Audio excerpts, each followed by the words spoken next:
হাবিব দুনিয়াতে এসে ওয়া ওয়া করে কাঁদে নাই, আমার নবী দুনিয়াতে সেই তাওহীদ এবং রিসালাতের সাক্ষ্য দিয়েছে।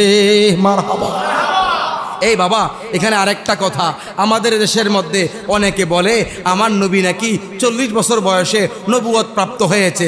এটা সম্পূর্ণ মিথ্যা কথা, সম্পূর্ণ মিথ্যা কথা, কোরআন বিরোধী কথা, হাদিস বিরোধী কথা, আলেমদের দলিল বিরোধী কথা। কথা বলুন ঠিক কিনা? জাহেল ছাড়া এই কথা কেউ বলতে পারে না। আমার নবীজি দুনিয়ার জমিনে আগমন করার পর ওয়া ওয়া বলে কাঁদে নাই। আমার নবীজি দুনিয়ার জমিনে আগমন করেই মায়ের পেট থেকে দুনিয়াতে সেই আমার নবীজি তাওহীদ এবং রিসালাতের সাক্ষ্য দিয়েছে। মারহাবা কোন নবী আমার দুনিয়াতে আগমন করে বলতে লাগলেন, হ্যাঁ আমার নবীজি দুনিয়ার জমিনে আগমন করার পরে যারা পাশে ছিল তারা দেখতে পেলেন আমার নবীজির দুটো ঠোঁট মোবারক নাড়াচাড়া করছে। মারহাবা। কি রে, এই শিশু বাচ্চা কেন ঠোঁট নাড়াচাড়া করে? নবীজির চাচি একজন কানের কাছে গেলেন, যারা পাশে ছিল তারা কানের কাছে গিয়ে শুনতেছে। আমার নবীজি বলছে, আশহাদু আল্লা ইলাহা ইল্লাল্লাহু ওয়া আন্নী রাসূলুল্লাহ। বাজান জবান খুলে বলেন তো মারহাবা। আমার নবীজি মাত্র দুনিয়াতে আগমন করেছে, এখনো শিশু বাচ্চা। আমার নবীজি দুনিয়াতে সেই বলতেছে, আশহাদু, আমি চাক্ষুষ সাক্ষ্য দিচ্ছি, আল্লাহ ইলাহা ইল্লাল্লাহ, আল্লাহ ছাড়া কোনো মাবুদ নাই। এরপরে আমার নবীজি বলছে, ওয়া আন্নী, এবং নিশ্চয়ই আমি রাসূলুল্লাহ, আল্লাহর রাসূল। জবান খুলে বলেন ইয়া রাসূলুল্লাহ। এখন আমার দেশের মধ্যে যারা বলে আমার নবী 40 বছর বয়সে নবী হয়েছে, বাজান যদি আমার নবী 40 বছর বয়সে নবী হতেন তখন আমার নবী কি জন্মের পরে এই বলতুনি যে ওয়া আন্নী রাসূলুল্লাহ বলতো নবীজি বলছে ওয়া আন্নী রাসূল। নবীজি মায়ের পেট থেকে এসেই বলতেছে ওয়া আন্নী রাসূলুল্লাহ, নিশ্চয়ই আমি আল্লাহর রাসূল। জোরে বলেন মারহাবা। তাহলে বোঝা গেল আমার নবীজি মায়ের গর্ভ থেকে আসার আগে আমার নবীজি নবী হিসাবেই ছিলেন। শুধু তাই নয়, তিরমিজি শরীফের হাদিস, আল্লাহর নবী সাহাবী আবু হুরায়রা রাদিয়াল্লাহু আনহু থেকে বর্ণনা, নবীজি বলেন, হ্যাঁ আবু হুরায়রা বলেন, ক্বালু ইয়া রাসূলুল্লাহ, সাহাবায়ে কেরাম বলছে ইয়া রাসূলুল্লাহ, ইয়া হাবিবাল্লাহ, মায়ার নবীজি আমরা আপনার থেকে জানতে চাই, মাতা ওয়াজাবাত লাকান নবুওয়া, আপনি কখন থেকে নবী, আপনার নবুয়ত কখন থেকে নির্ধারিত? মারহাবা কোন। সাহাবায়ে কেরাম বলছে ইয়া রাসূলুল্লাহ, ইয়া হাবিবাল্লাহ, মায়ার নবীজি আমরা আপনার থেকে জানতে চাই আল্লাহ আপনাকে কখন নবুয়ত দান করেছে। বাজান মজার কথা এখানে, ক্বালা, আমার নবীজি বললেন, কুনতু নাবিয়্যান ওয়া আদামু বাইনার রূহি ওয়াল জাসাদ। সাহাবীরা রে, আদম আলাইহিস সালাম যখন আত্মা এবং রূহের মধ্যবর্তী, আত্মা এবং বডির মধ্যবর্তী সময়, তখনও আমি নবী হিসাবে ছিলাম। অর্থাৎ আমার নবীজি 40 বছর বয়সে নবী হয়েছে। ব্যাপারটা এরকম না, যখন আদম নবী হয় নাই, যখন আদম নবীর সৃষ্টি হয় নাই, তখন থেকেই আমার নবী ছিলেন আল্লাহর নবী। জোরে বলেন সুবহানাল্লাহ। আমার প্রিয় ভাইয়েরা, আমার নবীজি যখন মায়ের গর্ভে, বাজান রে, যেই সন্তান, যেই মহিলাটা গর্ভবতী, সন্তান গর্ভে থাকতে যে বাবাটা মারা যায়, সমাজের সবাই বলে আরে সন্তানটা দুনিয়াতে আসবে এতিম হয়ে। নবী আমার যখন মায়ের গর্ভে, আমার নবীজি বাবা আব্দুল্লাহ, উনি শাম দেশে ব্যবসা করতে গেছেন। কোন দেশে? শাম দেশে ব্যবসা করতে গেলেন। খাজা আব্দুল্লাহ শাম দেশ দেখে ব্যবসা করে আসার পরে তিনি আল্লাহর ডাকে সাড়া দিয়ে মৃত্যুবরণ করেছে। ইন্না লিল্লাহি ওয়া ইন্না ইলাইহি রাজিউন। আমার নবীজি তখনও মায়ের গর্ভে, আমার নবীজির বাবা খাজা আব্দুল্লাহ দুনিয়া থেকে বিদায় নিয়ে গেছে। সাহাবায়ে কেরাম বলছে ইয়া রাসূলুল্লাহ, আপনার হাবিব দুনিয়াতে আসবে কয়েক মাস পরে, এখনো মায়ের গর্ভে আছে। ওনার বাবাটা আপনি নিয়ে আসলেন কবরে, আপনার হাবিব বুঝি বাবা হারিয়ে এতিম হয়ে দুনিয়াতে আসবে। আল্লাহ বলছে ফেরেশতারা, এটা আমার হাবিব, তার বাবাকে আমি নিয়ে এসেছি। ও ইয়া মালাইকা, ও আমার ফেরেশতারা, তোমরা সাক্ষী থাকো আমার বন্ধুর জন্য আমি রব যথেষ্ট। কোন সাধনে পাইব তোমায় গো নবীজি, কোন সাধনে পাইব তোমায়, বলেন না বাবা, কোন সাধনে পাইব তোমায় গো নবীজি, কোন সাধনে পাইব তোমায়। নবী মাতৃ গর্ভে আসিয়া পিতাহারা হইয়া এতিমের রূপে আসিলেন ধরা আয় গো নবীজি, কোন সাধনে পাইব তোমায়, কোন সাধনে পাইব তোমায় গো নবীজি, কোন সাধনে পাইব। নবী পবিত্র ওই মুখে দুধ খাইলেন যার বুকে, ধন্য হল বিবি হালিমা আয় গো নবীজি, কোন সাধনে পাইব তোমায়, কোন সাধনে পাইব তো,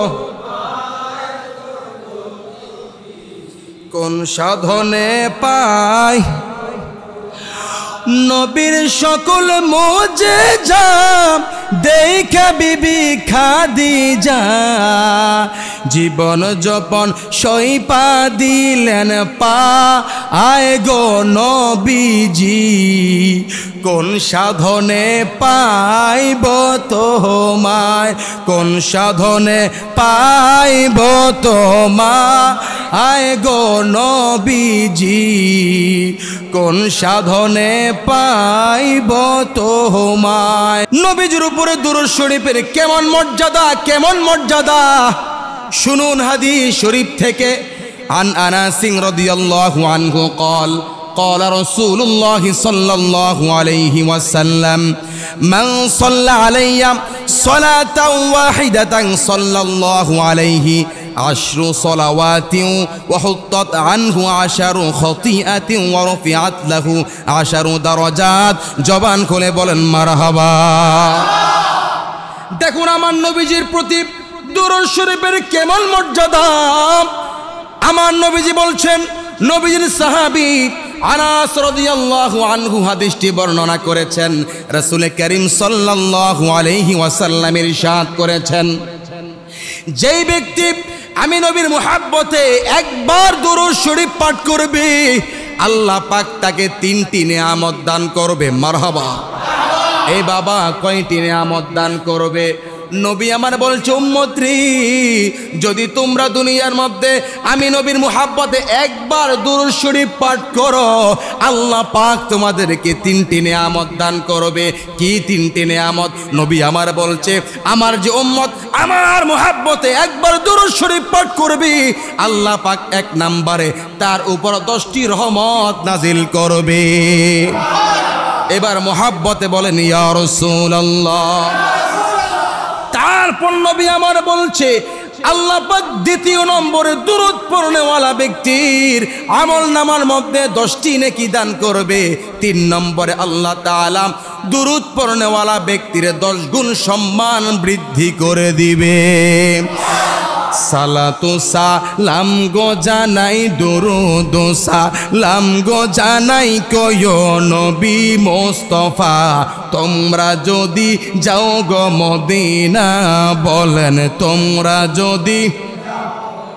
বাবা মোহাব্বতের আওয়াজে নবীর শানটা বলেন, সালাতু সালাম গো জানাই, দুরূদ সালাম গো জানাই কয় নবী মোস্তফা, তোমরা যদি যাও গো মদিনা, বলেন তোমরা যদি। মদিনা শরীফের মাটি আমার চোখে মুখে বুকে মাখিও, এমন পবিত্র মাটি, এমন পবিত্র মাটি আমার নবীর রওয়া যায়। তোমরা যদি যাও গো মদিনা, বলেন তোমরা যদি না, বলেন সালাতু সালাম গো জানাই, দরুদ সালাম গো জানাই কয়ো নবী মোস্তফা। তোমরা যদি যাও গো মদিনা, বলেন তোমরা যদি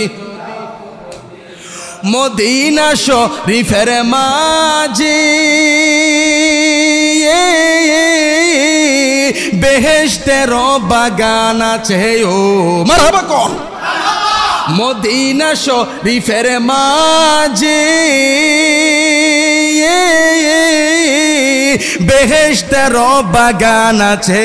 ও সেই বাগানে শুয়ে আছেন, সেই বাগানে শুয়ে আছেন প্যারা নবী মোস্তফা। তোমরা যদি যাও গো মদিনা, বলেন তোমরা যদি না, সালাতু সালাম গো জানাই, দরুদ সালাম গো জানাই কয়ো নবী মোস্তফা। তোমরা যদি যাও গো মদিনা, বলেন তোমরা যদি। এবার জবান খুলে বলেন তো মারহাবা। আমার প্রিয় ভাইয়েরা, নবীজির দুরুদের মর্যাদার কথা বলতে গেলে, নবীজির দুরুদের ফজিলতের কথা বলতে গেলে ঘন্টার পর ঘন্টা, দিনের পর দিন, সপ্তাহের পর সপ্তাহ, মাসের পর মাস, বছরের পর বছর আমার নবীজির দুরূদ শরীফের ফজিলতের কথা বললে অশেষ হবে না। কথা বলুন ঠিক কিনা? একটু মনোযোগ দিয়ে শোনেন। আমার নবীর কাছে একজন সাহাবী এসে বলছেন, ইয়া রাসূলুল্লাহি, ইয়া হাবিবাল্লাহ, মায়ার নবীজি, আপনি আমাকে বলে দেন আল্লাহর কাছে কোন আমল সবার আগে, কোন আমল আল্লাহর কাছে সব আমলের আগে কবুল হয়? জোরে কোন মারহাবা। একজন সাহাবী আমার নবীর কাছে এসে বলছেন, ইয়া রাসূলুল্লাহি, ইয়া হাবিবাল্লাহ, মায়ার নবীজি, আপনি আমাকে বলে দিবেন কোন আমলটা সব আমলের আগে আল্লাহর দরবারে কবুল হয়? নবী আমার বলছে, সাহাবী রে, আল্লাহ যে আমল করে তুমি যদি সে আমল করতে পারো, ওই আমলটা আমার আল্লাহর দরবারে সমস্ত আমলের আগে কবুল হয়ে যাবে। এবার সাহাবী চিন্তা করে, নবীজি আমাকে বলেছে আল্লাহ যে আমল করে আমি যদি সেই আমল করি, আর ওই আমলটা সব আমলের আগে আল্লাহর দরবারে কবুল হবে। সাহাবী চিন্তার মধ্যে পড়ে গেল, আল্লাহ আবার কোন আমল করে? আল্লাহর জন্য তো নামাজ নাই, আল্লাহর জন্য রোজা নাই, আল্লাহর জন্য হজ নাই, আল্লাহর জন্য যাকাত নাই, আল্লাহর জন্য কোরআন তেলাওয়াত নাই, আল্লাহর জন্য কোরআন তেলাওয়াত নাই। আল্লাহর জন্য এমন কি ইবাদত আল্লাহ করে রে, যে ইবাদতটা আমি করলে আল্লাহ দরবার সবার আগে কবুল হবে? সাহাবীর কি বলছে, ইয়া রাসূলুল্লাহি, ইয়া হাবিবাল্লাহ, মায়ার নবীজি, আমি তো বুঝতে পারি নাই আল্লাহ কোন আমল করে। আমার নবীজি বলছে, সাহাবীরে, তুমি কি বুঝতে পারো নাই? তুমি কি জানো না আল্লাহ পাক নামাজ পড়ে না, আল্লাহ রোজা রাখে না, আল্লাহ কোরআন তেলাওয়াত করে না, আল্লাহ হজ করে না, আল্লাহ যাকাত দেয় না, কিন্তু আল্লাহ পাক ফেরেশতাদেরকে নিয়ে আমি নবীর উপরে দুরূদ শরীফ প্রেরণ করে। মারহাবা। অর্থাৎ বুঝে গেল, আপনি নামাজ পড়েন, রোজা রাখেন, হজ করেন, যাকাত দেন, যত ইবাদত করেন না কেন, সমস্ত ইবাদতের আগে আল্লাহর দরবারে আমার নবীর দুরূদের ইবাদতটা কবুল হয়ে যায়। নবীজির প্রতি দুরূদ শরীফ পড়ার অনেক গুরুত্ব। আমার নবীজি বলছে, যে ব্যক্তি দুনিয়ার মধ্যে আমার মুহাব্বতে দুরূদ শরীফ পাঠ করবে, তার জন্য ওই অন্ধকার ফুলসিরাতটা আলোকিত হয়ে যাবে। আরে নবীর দুরূদ শরীফের কেমন মর্যাদা শুনুন। আল্লাহর নবী সাহাবী আব্দুল্লাহ ইবনে ওমর রাদিয়াল্লাহু আনহুমা হাদিসটি বর্ণনা করেছেন। আব্দুল্লাহ ইবনে ওমর রাদিয়াল্লাহু আনহুমা বলেন, কঠিন কিয়ামতের মাঠে মানুষ ভয়ের মধ্যে থাকবে, আমার বিচারটা জানি কেমন হয়, আমি জানি কি আমি কি জান্নাতি হই না জাহান্নামী হই, আমার বিচারটা জানি কেমন হয়, আমার অবস্থা কি হবে। ওই কঠিন কিয়ামতের মাঠে লোকজন টেনশনের মধ্যে থাকবে। হঠাৎ করে মানুষ দেখবে আদম আলাইহিস সালাম আরশে আজিমের নিচে সবুজ কাপড় পরিহিত অবস্থায় বসে আছে। জোরে কোন মারহাবা।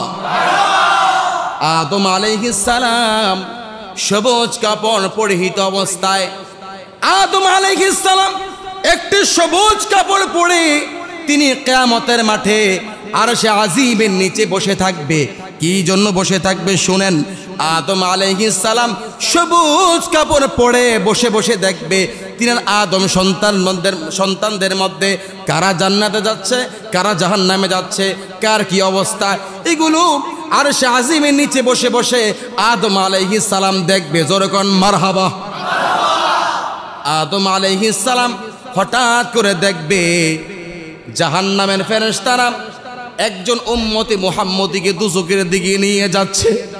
আদম আলাইহিস সালাম যখন দেখবে আমার নবীর একজন উম্মতকে দুজকের ফেরেশতারা দুজকের দিকে নিয়ে যাচ্ছে, আদম আলাইহিস সালাম ডেকে বলবে ইয়া আহমদ। কি বলবে? হে আহমদ। আমার নবীকে ডাকবে। আমার নবীজির আসমানের নাম আহমদ, জমিনের নাম মোহাম্মদ। জোরে কোন মারহাবা। ওই কঠিন কিয়ামতের মাঠে আদম আলাইহিস সালাম আমার নবীকে আহমদ, ইয়া আহমদ, হে আহমদ, হে আহমদ বলে ডাকবে। আমার নবীজি জবাব দিবে লাব্বাইকা ইয়া আবুল বাশার, আমি হাজির হে মানুষের বাবা, বলুন কি সমস্যা। মারহাবা বলেন। বাজান আমার নবীজি যখন বলবে হে আদম নবী কি জন্য আপনি আমাকে ডেকেছেন, নবী আমার বলবে, আদম আলাইহিস সালাম বলবে ওগো যুবক নবী মুহাম্মদ, আপনি একটু তাকিয়ে দেখেন আপনার একজন উম্মতকে দুজকের ফেরেশতারা দুজকের দিকে নিয়ে যাচ্ছে। নবী আমার তো উম্মতের বেতার বেথি, নবী আমার তো উম্মতের পাগল। আমার নবীজি সারা জীবন উম্মতের জন্য দুনিয়ার জিন্দেগিতে কেঁদেছেন, এখন রওজা পাকের মধ্যে নবী আমার উম্মতের জন্য কাঁদে। আমার নবীজি কিয়ামতের মাঠে সেজদার মধ্যে পড়ে উম্মতের জন্য কাঁদবে। জোরে বলেন ইয়া রাসূলুল্লাহ।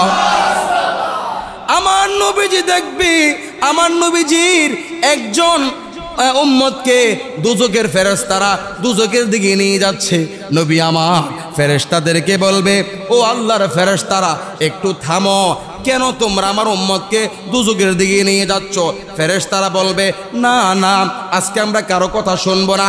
এই কঠিন কিয়ামতের মাঠে আমরা ফেরেশতারা আল্লাহর কথা ছাড়া কারো কথা শুনবো না। নবী আমার তখন বাম হাত মোবারক দাড়ির মধ্যে নিয়ে বলবে রব্বুল আলামিন, আপনি বলেছিলেন আমার উম্মতদের ব্যাপারে আমাকে কোনো কষ্ট দিবেন না, আপনি আমাকে লজ্জা দিবেন না। ওগো আল্লাহ, আপনি দেখেন না আপনারা দুজকের ফেরেশতারা আমার উম্মতকে দুজকের দিকে নিয়ে যাচ্ছে। আমি ফেরেশতাদেরকে বললাম দাঁড়ানোর জন্য, ফেরেশতারা দাঁড়াচ্ছে না। তখন আল্লাহ পাক গায়বী আওয়াজ দিয়ে বলবে আতিউ মুহাম্মাদান, আতিউ মুহাম্মাদান। জোরে বলেন মারহাবা। আমার নবী আমার আল্লাহ আওয়াজ গায়বী আওয়াজ দিয়ে বলবে আতিউ মুহাম্মাদান, হে ফেরেশতারা তোমরা মুহাম্মদের অনুগত হয়ে যাও, অর্থাৎ আমার বন্ধু যা বলে তোমরা তাই শুনো। ও ফেরেশতারা, আমি আল্লাহ তোমাদেরকে বানাইতাম না যদি আমার বন্ধুকে না বানাইতাম। ও ফেরেশতারা, আমার বন্ধু কি বলতে চায় তোমরা আমার বন্ধুর কথা শুনো। তখন ফেরেশতারা দাঁড়িয়ে যাবে, দাঁড়িয়ে ওই বদকার বান্দাকে ওই যাকে দুজকে নিয়ে যাচ্ছে তাকে ফেরেশতারা আবার মিজানের পাল্লার কাছে নিয়ে আসবে। মারহাবা কোন। মিজানের পাল্লার কাছে নিয়ে আসবে। আনার পরে আমার নবীজি বলবে তোমরা তাকে কেন দুজকের দিকে নিয়ে যাচ্ছ? দুজকের ফেরেশতারা বলবে ওগো নবী, সে তো অপরাধী, সে গুনাহগার, সে বদকার, এই জন্য আমরা তাকে দুজকের দিকে নিয়ে যাচ্ছি। নবী আমার বলবে তোমরা আবার তার আমল নামাটা মাপ দাও। মারহাবা। দেখেন আমার নবীর দুরুদের কেমন পাওয়ার। আমার নবীজি ফেরেশতাদেরকে বলবে ও আল্লাহর ফেরেশতারা তোমরা আবার তার আমল নামাটা মাপ দাও। আল্লাহু আকবার, আল্লাহু আকবার, আল্লাহু আকবার। এবার ফেরেশতারা আবার মাপ দিবে। ডান পাল্লার মধ্যে তার নেকিগুলো রাখা হবে, বাম পাল্লার মধ্যে তার গুনাহগুলো রাখা হবে। এবার ফেরেশতারা মাপ দিবে, মাপ দেওয়ার পরে দেখা যাবে তার নেকি একবারে কমেটা হালকা হয়ে গেছে, তার গুনাহ একবারে বেশি, তার ওই পাল্লাটা একবারে ভারী হয়ে গেছে, তার মানে সে জাহান্নামে চলে যাবে। তখন আমার নবীজি আল্লাহর কুদরতি ওই আল্লাহ ওই সময় নবীর উম্মতের ডান পাল্লার মধ্যে নবীজি একটা সাদা কাগজ দিবে, সাদা কাগজ দেওয়ার সাথে সাথে তার ওই ডান পাশের পাল্লাটা ওজন হয়ে যাবে।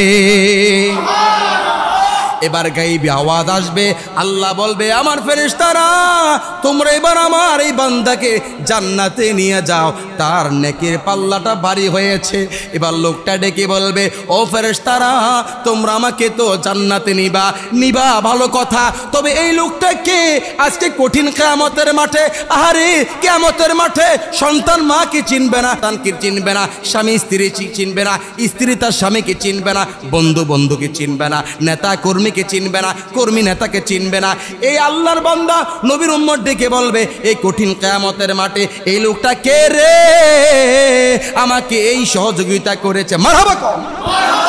সে আমার নবীকে প্রথমে চিনতে পারবে না, এবার বলবে আপনি কে গো, আমার পিতামাতা আপনার প্রতি কোরবানি হোক, আমি জানতে চাই এই কঠিন কিয়ামতের মাঠে আপনি এমন কোন ব্যক্তি আমাকে এত বড় সহযোগিতা করেছেন।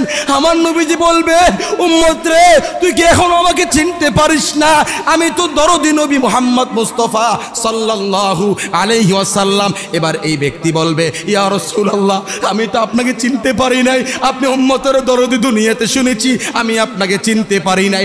নবী আমার বলবে উম্মত রে আর কি জানতে চাও আমার কাছে বলো। এবার এই ব্যক্তি বলবে ইয়া রাসূলুল্লাহ ইয়া হাবিবাল্লাহ মায়ার নবীজি আপনি আমার নেকির পাল্লার মধ্যে সাদা কাগজটা কি দিলেন। নবী আমার বলবে উম্মত তুমি কি বুঝতে পারো নাই, তুমি ওই দুনিয়ার মধ্যে আমার মুহাব্বতে দুরূদ শরীফ পড়েছিলে, আমি ওই দুরূদ শরীফটাকে সংরক্ষণ করে রেখেছি, আজকে আমি ওই দুরূদ শরীফটাকে সাদা কাগজ বানাইয়া তোমার নেকির পাল্লার মধ্যে দিয়েছি। মারহাবা মারহাবা বলে। দেখছেন আমার নবীর দুরুদের কেমন পাওয়া, বেশি বেশি দুরূদ শরীফ পড়বেন বাবা। বাবা আগে বলেছি নবীজির দুরূদ শরীফের ফজিলতের কথা বলতে গেলে ঘন্টার পর ঘন্টা বললেও শেষ হবে। আরেকটি ঘটনা শুনুন, ইমাম সাখাবী রাহমাতুল্লাহি আলাইহি এই ঘটনা উল্লেখ করেছে। ইমাম সাখাবী রাহমাতুল্লাহি আলাইহি বলেন মুসা আলাইহিস সালামের জামানায় একজন ব্যক্তি বড় ফাসিক ছিল। কি ছিল বাবা? কথা বললে গুনাহ হবে, মাহফিলে কথা বললে গুনাহ হয় এমন বিশ্বাস কাদের? হাত তোলেন। সব হয়তো এবার বলেন তো মারহাবা, এত আস্তে আরো মোহাব্বতে মারহাবা। ইমাম সাখাবী রাহমাতুল্লাহি আলাইহি তিনি একটি ঘটনা উল্লেখ করেছে। ইমাম সাখাবী উল্লেখযোগ্য একজন আলেম, আল্লাহর ওলি, বড় লেখক, আল্লাহু আকবার। ইমাম সাখাবী রাহমাতুল্লাহ আলাইহি লিখেছেন মুসা আলাইহিস সালামের জামানায়। কার জামানায় বাবা? জবানটা খোলেন না, কার জামানায়? মুসা আলাইহিস সালামের জামানায় এক ব্যক্তি বড় ফাসিক ছিল। কি ছিল? ফাসিক ছিল। এটা মুসা নবীও জানতেন যে এই লোকটা বড় ফাসিক। এই লোকটি মারা যাওয়ার পরে লোকজন তার জানাজার নামাজটা পড়ে নাই। দেখেন আমার নবীর দুরুদের সম্মান করে আল্লাহ জান্নাত দান করেছে। কি করুণ কাহিনী, কি মুহাব্বতের কথা। কিন্তু আল্লাহ রাব্বুল আলামিন মুসা আলাইহিস সালামের কাছে ওহী নাজিল করলেন, এ মুসা অমুক জায়গার মধ্যে একটি লাশ পড়ে আছে, জানাজাও হয় নাই, গোসলও হয় নাই, দাফনের কাপড়ও তাকে পড়ানো হয় নাই। এ মুসা তুমি ওই ডাস্টবিন থেকে লাশটাকে উঠাইয়া সুন্দর করে গোসল দিবা, সাদা কাপড় পরাইবা, তারপরে জানাজার নামাজ পড়ে ওই লাশটাকে তুমি কবরের মধ্যে দাফন করবা। মুসা আলাইহিস সালাম বড় আশ্চর্য হয়ে গেল। মুসা আলাইহিস সালাম জানতেন এই লোকটা ফাসিক ছিল। মুসা নবী বললেন ইয়া রব, হে আমার প্রভু, এই লোকটা তো ফাসিক, আপনি বলছেন তাকে আমি এত আদর করে সম্মান করে কবরে শোয়ানোর জন্য। আল্লাহ কয় মুসা আমি আল্লাহ তাকে মাফ করে দিয়েছি। সুবহানাল্লাহ। মূসা পয়গম্বর বলছি, ইয়া রাব্বাল আলামিন, এই লোক ফাসিক ছিল, আপনি তাকে কেন মাফ করলেন? কোন কারণে মাফ করলেন? এমন কি আমল করেছে, কোন আমলের দ্বারা তুমি তাকে মাফ করে দিয়েছ?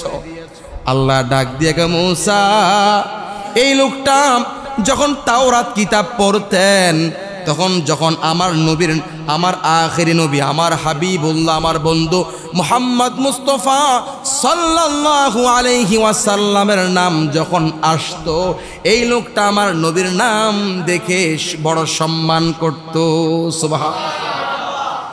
এই লোকটা তাওরাত কিতাব পড়তে গিয়ে আমার বন্ধুর নাম মোবারক সম্মান করেছে বলেই আমি আল্লাহ তাকে মাফ করে দিয়েছি। ও মূসা, তুমি তাকে গিয়ে গোসল দাও, জানাজা দাও, তাকে কবরে দাফন করো। কবরে দেওয়ার পরে আমি আল্লাহ পাক তাকে জান্নাতের মেহমান বানিয়ে দিব। আরো জোরে কন্যা মারহাবা। বাজান, দুরূদ শরীফ পড়তে রাজি আছেন তো? দুরূদ শরীফ পড়ার আদেশ করেছেন কে? বলেন না কে? দুরূদ শরীফ পড়লে খুশি হয় কে? আমার নবী, আল্লাহর হাবিব, ঠিক কিনা বলেন? সব কথার মূল কথা, যদি আমরা নবীজির মুহাব্বতে দুরূদ শরীফ পাঠ করতে পারি, নবীজি আমাদের প্রতি খুশি হয়ে যাবে। আর নবী যার প্রতি খুশি হবে, আল্লাহ তার প্রতি খুশি হয়ে যাবে। আল্লাহ যার প্রতি খুশি হয়ে যাবে, সে জান্নাতের মেহমান হয়ে যাবে। এজন্য যখনই দুরূদ শরীফ পড়বেন, মুহাব্বতে পড়বেন ইনশাআল্লাহ। তবে নবীজির মুহাব্বতে দুরূদ শরীফ পড়বেন ওযু সহকারে। বাজান, ওযু ছাড়া দুরূদ শরীফ পড়া যাবে না। যদি কেউ ওযু ছাড়া দুরূদ শরীফ পড়ে, তার কবিরা গুনাহ হবে। এজন্য আমরা যখনই দুরূদ শরীফ পড়ব, পুত পবিত্র হয়ে ওযু করে দুরূদ শরীফ পড়ব ইনশাআল্লাহ। আল্লাহ পাক আমাদেরকে দুরূদ শরীফের ফজিলত বুঝার তৌফিক দান করুন।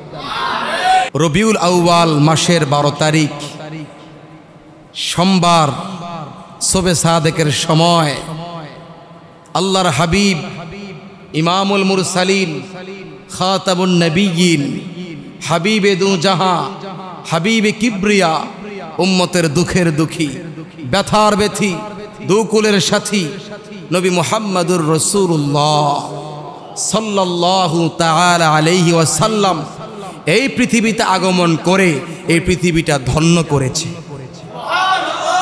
এত আস্তে বললেন, যেহেতু বলছেনি সবাই বলেন সুবহানাল্লাহ। আমার প্রিয় ভাইয়ারা,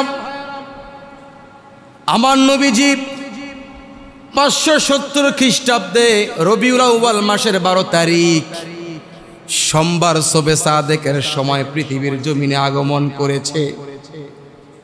আমার নবীর আগমনে আসমান খুশি হয়ে গিয়েছিল, জমিন খুশি হয়েছে, চন্দ্র খুশি হয়েছে, সূর্য খুশি হয়েছে, ফেরেশতারা খুশি হয়েছে, মানব জাতি খুশি হয়েছে, জিন জাতি খুশি হয়েছে।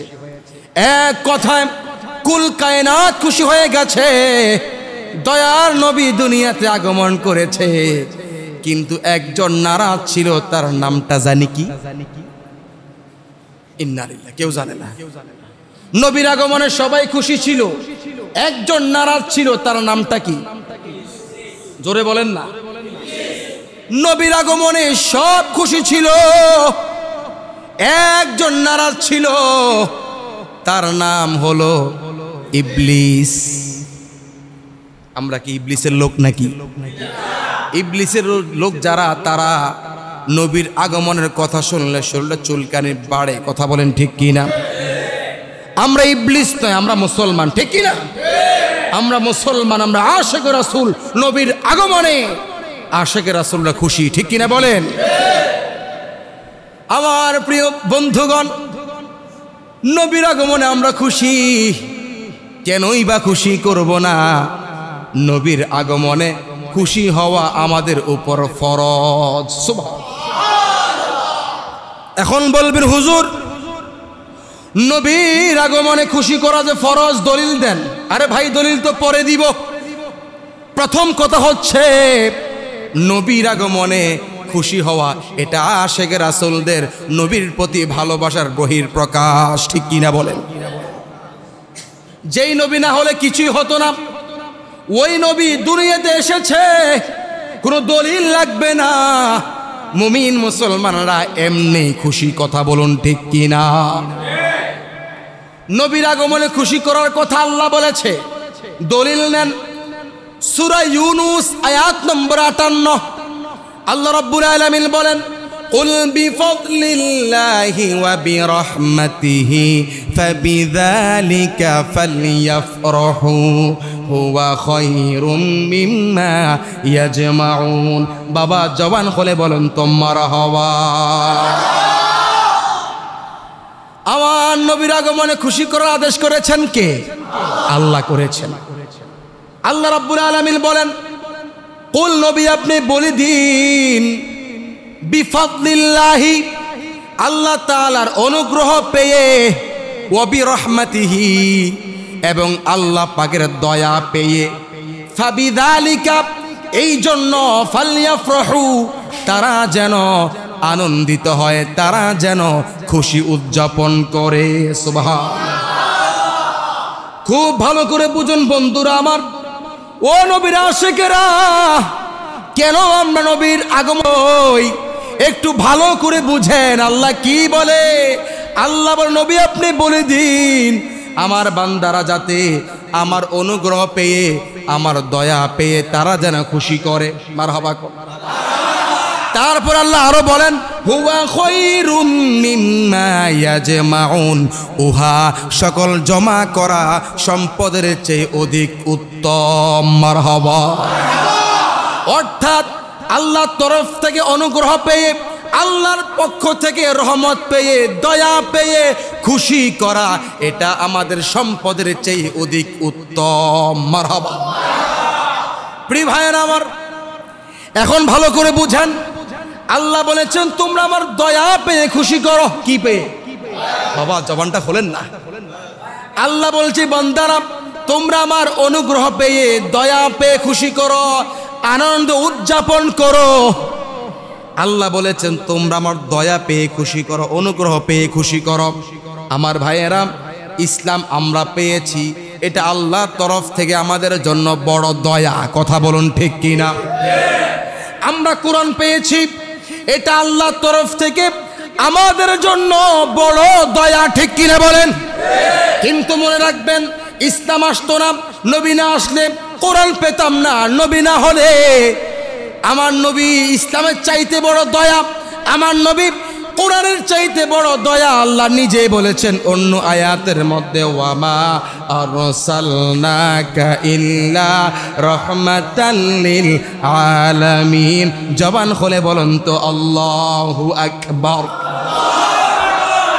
আল্লাহ রাব্বুল আলামিন বলেন, দুস্থ হে, আমি আপনাকে বিশ্বসমূহের জন্য, এক বিশ্বের জন্য বলে নাই। আল্লাহ বলে নাই যে ওমা আরসালনাকা ইল্লা রাহমাতাল লিল আলাম, আল্লাহ এই কথা বলে নাই। আল্লাহ এখানে বহু বচন ব্যবহার করেছে। আল্লাহ বলেছে, বন্ধু আমি আপনাকে জগৎসমূহের জন্য, বিশ্বসমূহের জন্য আমি আপনাকে রহমত হিসাবে প্রেরণ করেছি। ও কচুয়ার ভাইয়েরা, রহমত আরবি শব্দ, রহমতের বাংলা অর্থ দয়া। রহমতের বাংলা অর্থ কি? এখন আল্লাহ বলেছে, বন্ধু আমি আপনাকে বিশ্বসমূহের জন্য রহমত হিসাবে প্রেরণ করেছি, দয়া হিসাবে প্রেরণ করেছি। আবার আল্লাহ সূরা ইউনূসের 58 নম্বর আয়াতের মধ্যে বলছে, বান্দারা তোমরা আমার দয়া পেয়ে খুশি করো, আমার অনুগ্রহ পেয়ে খুশি করো। এবার বলেন, আমার নবী যে রহমত, আমার নবী যে দয়া, এই ঘোষণা করেছে কে? আল্লাহ। এখন আল্লাহর তরফ থেকে সবচেয়ে বড় দয়া হলো আমার নবীজি। এই জন্য আল্লাহ বলছে তোমরা আমার দয়া পেয়ে খুশি করো। জোরে বলেন মারহাবা। নবীর আগমনে খুশি করা অবশ্যই জায়েজ। মারহাবা কোন? প্রিয় ভাইয়েরা আমার, শুধু এখানেই শেষ নয়।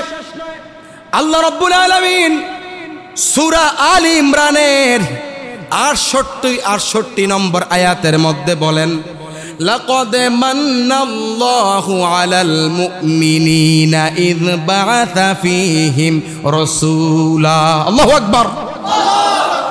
আল্লাহ রাব্বুল আলামিন বলেন, অবশ্যই আমি আল্লাহ মুমিনগণের প্রতি করুণা করেছি, দয়া করেছি। বললাম কিভাবে আল্লাহ?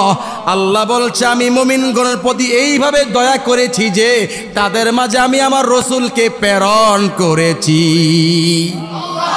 আরে বাবা, আল্লাহ পাক আমাদের মাঝে আমাদের নবীকে পাঠিয়ে আমাদের প্রতি করুণা করেছে, দয়া করেছে, মুহাব্বতের আল্লাহ আমাদের প্রতি সবচেয়ে বড় নেয়ামত দান করেছে। জোরে বলে মারহাবা।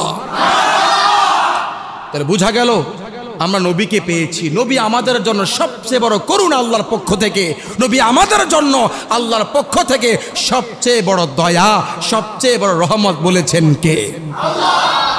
ঈদে মিলাদুন নবীর মাহফিল, ঈদে মিলাদুন নবীর মাহফিল প্রথম করেছেন রাব্বানা। ঈমানদারগণ জোলুস করহনা, বলেন ঈমানদারগণ। বাবা, নবীর শান গাইলে খুশি হয় কে? আরে একটা ঘটনা শুনেন। এক ব্যক্তির কণ্ঠ ভালো ছিল না, তার তেলাওয়াত কেউ শুনতে চাইতো না, তার ওয়াজ কেউ শুনতে চাইতো না। ওই ব্যক্তি বলছে আমি যেদিন থেকে নবীর শান পড়তে শুরু করলাম, গাইতে শুরু করলাম, আমার আল্লাহ আমার কণ্ঠের মধ্যে এমন বরকত দান করছে রে, আমি খালির মাঠের মধ্যে ওয়াজ করলেও আমার শ্রোতার অভাব থাকে না। এজন্য নবীর শান গাইলে খুশি হয় কে? এই বাবা, খুশি হয় কে? বলেন না। ঈদে মিলাদুন নবীর মাহফিল, ঈদে মিলাদুন নবীর মাহফিল প্রথম করেছেন রাব্বানা। ঈমানদারগণ জোলুস করহনা, বলেন ঈমানদারগণ। ও আশিকিরে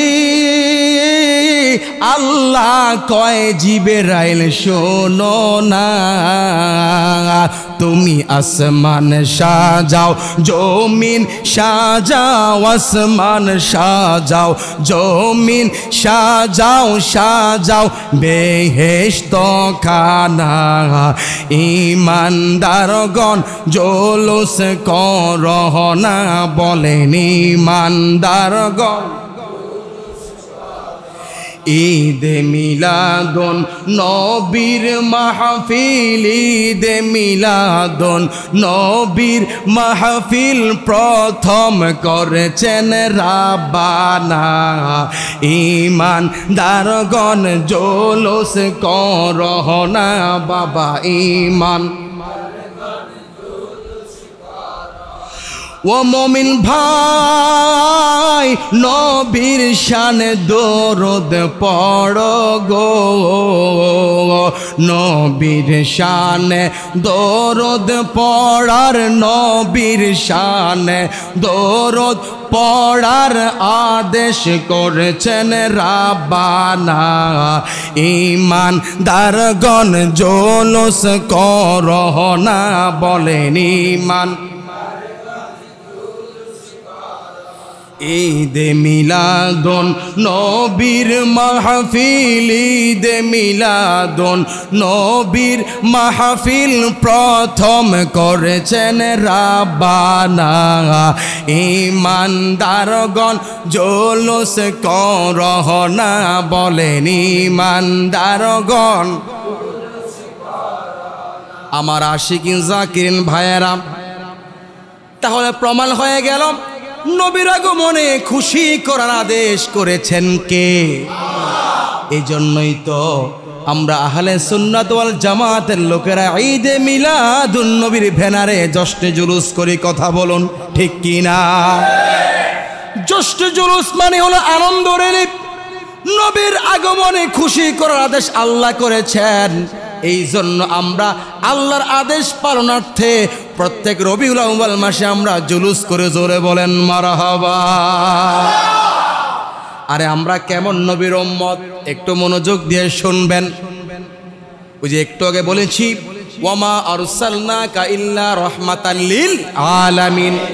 আল্লাহ বলছে বন্ধু, আমি আপনাকে বিশ্বসমূহের জন্য রহমত হিসাবে প্রেরণ করেছি। এই বাবা ভালো করে বুঝেন, আল্লাহ পাক সূরা ফাতিহার প্রথমে বলে আলহামদুলিল্লাহি রাব্বিল আলামিন। আলহামদু সমস্ত প্রশংসা, লিল্লাহ আল্লাহর জন্য। বলেন সমস্ত প্রশংসা কার জন্য? আলহামদুলিল্লাহ যাবতীয় প্রশংসা আল্লাহর জন্য। রব্বিল আলামিন যিনি জগৎ সমূহের জন্য প্রতিপালক। জোরে বলেন ঠিক কিনা? আমরা প্রত্যেক নামাজের মধ্যে প্রত্যেক রাকাতে প্রথমে প্রশংসা করি কার? এখানে আল্লাহ বলেছেন সমস্ত প্রশংসা বিশ্বসমূহের প্রতিপালকের জন্য। আমার আল্লাহ হলো বিশ্বসমূহের জন্য প্রতিপালক, রব্বিল আলামিন। আর আমার নবী রাহমাতাল লিল আলামিন, আমার নবী হলো বিশ্বসমূহের জন্য রহমত। সুবহান। এখন ভালো করে বুঝুন রে বাজান, আমার আল্লাহ যত জায়গার জন্য রব, তত জায়গার জন্য আমার নূরের নবী হলো রহমত। জোরে বলেন মারহাবা। আরে আমরা কেমন নবীর উম্মত হলাম? এই বাবা, আমার নবীকে বলা ইমামুল মুরসালিন। ইমাম মানে নেতা। ইমাম মানে কি? নেতা। আমার নবী মুরসালিন মানে সমস্ত নবীগণ। ইমামুল মুরসালিন, আমার নবী হলো সমস্ত নবীদের নেতা। জোরে কোন মারহাবা। আদম আলাইহিস সালাম থেকে শুরু করে ঈসা রূহুল্লাহ পর্যন্ত যত নবী এসেছিল, সমস্ত নবীদের নেতা একজন, তিনি আমাদের নবী। মারহাবা গণ। আমাদের নবী হলো সমস্ত নবীদের নেতা। আরে আমরা এমন নবীর উম্মত যেই নবীকে আল্লাহ পাক ভালোবেসে শ্রেষ্ঠ কিতাব নাজিল করেছে। আল্লাহ রাব্বুল আলামিন পাহাড়কে বলেছে, পাহাড় আমি তোমার মধ্যে আমার কোরআন কি দিতে চাই। পাহাড় বলছে না না আল্লাহ গো, আমি কোরআনের পাওয়ারটা নিতে পারবো না। কিন্তু আল্লাহ পাক আমার নবীকে ভালোবেসে মুহাব্বত করে রমজান মাসে আল্লাহ পাক আমার নবীর উপরে 30 পারা কোরআন শ্রেষ্ঠ কিতাব নাজিল করেছে। আল্লাহ পাকের 104খানা কিতাব আছে। বলেন না কয়খানা কিতাব? আল্লাহ পাকের 104খানা কিতাবের মধ্যে বলেন তো বাজান, কোন কিতাবটা শ্রেষ্ঠ কিতাব? আহা বলেন না কোন কিতাবটা শ্রেষ্ঠ কিতাব? এখন তো আমাদের দেশের মধ্যে বাংলা পড়ার গুরুত্ব বেশি, ইংরেজি পড়ার গুরুত্ব বেশি, গণিত পড়ার গুরুত্ব বেশি। গণিত টিচারের বেতন 2000, ইংলিশ টিচারের বেতন 2000, বাংলা টিচারটা একটু কম 1500। আর যে হুজুরটা শ্রেষ্ঠ কিতাব কোরআন শেখায়, ওই হুজুরের বেতন হলো 400-এর পরে আর 100। কত হলো? 500 টাকা। জোরে বলেন ঠিক কিনা? অথচ আমরা মুসলমান দাবি করি, আমাদের কিতাব শ্রেষ্ঠ কিতাব আল কোরআন। আমাদের মূল পরিচয় আমরা মুসলমান, মুসলমানদের জন্য শ্রেষ্ঠ কিতাব আল কোরআন। আমরা মুখে মুখে বলি কোরআন শিখতে হবে, কিন্তু প্রাইভেট পড়াইতে গেলে দেখা যায় প্রাইভেট মাস্টারের, আরবি প্রাইভেট মাস্টারের বেতন কম। কথা বলেন ঠিক কিনা? বলছিলাম যে এই কথা, আল্লাহ রাব্বুল আলামিন 104খানা কিতাব নাজিল করেছে। 104খানা কিতাবের মধ্যে শ্রেষ্ঠ কিতাবের নাম আল কোরআন। আর আল্লাহ পাক আমার নবীকে বানিয়েছে সমস্ত নবীদের মধ্যে শ্রেষ্ঠ নবী। আর আল্লাহ পাক আমার নবীকে যেই কোরআন দান করেছে, ওই কোরআনটা হলো সমস্ত কিতাবের মধ্যে শ্রেষ্ঠ কিতাব। অর্থাৎ আমার নবীও শ্রেষ্ঠ, কিতাবও শ্রেষ্ঠ, আমরা উম্মতেরাও শ্রেষ্ঠ। আমার নবী বলছে, উম্মত রে, ওই জান্নাতের মধ্যে আদম নবী থেকে শুরু করে ঈসা নবী পর্যন্ত যত নবী এসেছে, সমস্ত নবীর উম্মতের মধ্যে আমার উম্মত সবার আগে জান্নাতে প্রবেশ করবে। আমরা শ্রেষ্ঠ নবীর উম্মত, আমরা উম্মতেও শ্রেষ্ঠ। আর আমার নবী কেমন নবী?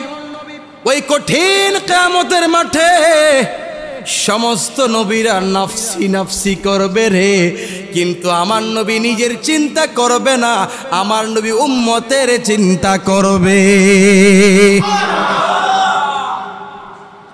প্রিয় মুসলমান ভাইয়েরা, আমার নবীজির বাবার নাম হলো আব্দুল্লাহ, নবীজির মায়ের নাম হলো আমেনা, নবীজির দাদার নাম আব্দুল মুত্তালেব, আর নবীজির নানার নাম ওহাব ইবনে আব্দুল মুন্নাফ। প্রিয় মুসলমান ভাইয়েরা, আমার নবীজির দাদা আব্দুল মুত্তালেব নিয়ত করেছে, আল্লাহ যদি আমাকে 10টা সন্তান দান করে, বাজান কয়টা সন্তান? আমার নবীজির দাদা আব্দুল মুত্তালিব নিয়ত করেছে, আল্লাহ যদি আমাকে 10টি সন্তান দান করে আমি একটি সন্তান আল্লাহর জন্য কোরবানি করব। মারহাবা বলেন। আল্লাহর কি খেলা! আল্লাহ রাব্বুল আলামিন আমার নবীর দাদা আব্দুল মুত্তালিবকে 10টা সন্তান দান করেছে। তিনি মান্নত করেছে 10টা সন্তান হলে একটা সন্তান আল্লাহর রাস্তায় কোরবানি করবে। আল্লাহ রাব্বুল আলামিন তিনাকে 10টি সন্তান দান করেছে। যখন সন্তানরা বড় হলো, এবার আমার নবীজির দাদা আব্দুল মুত্তালিব 10টা সন্তানকে ডাক দিলেন।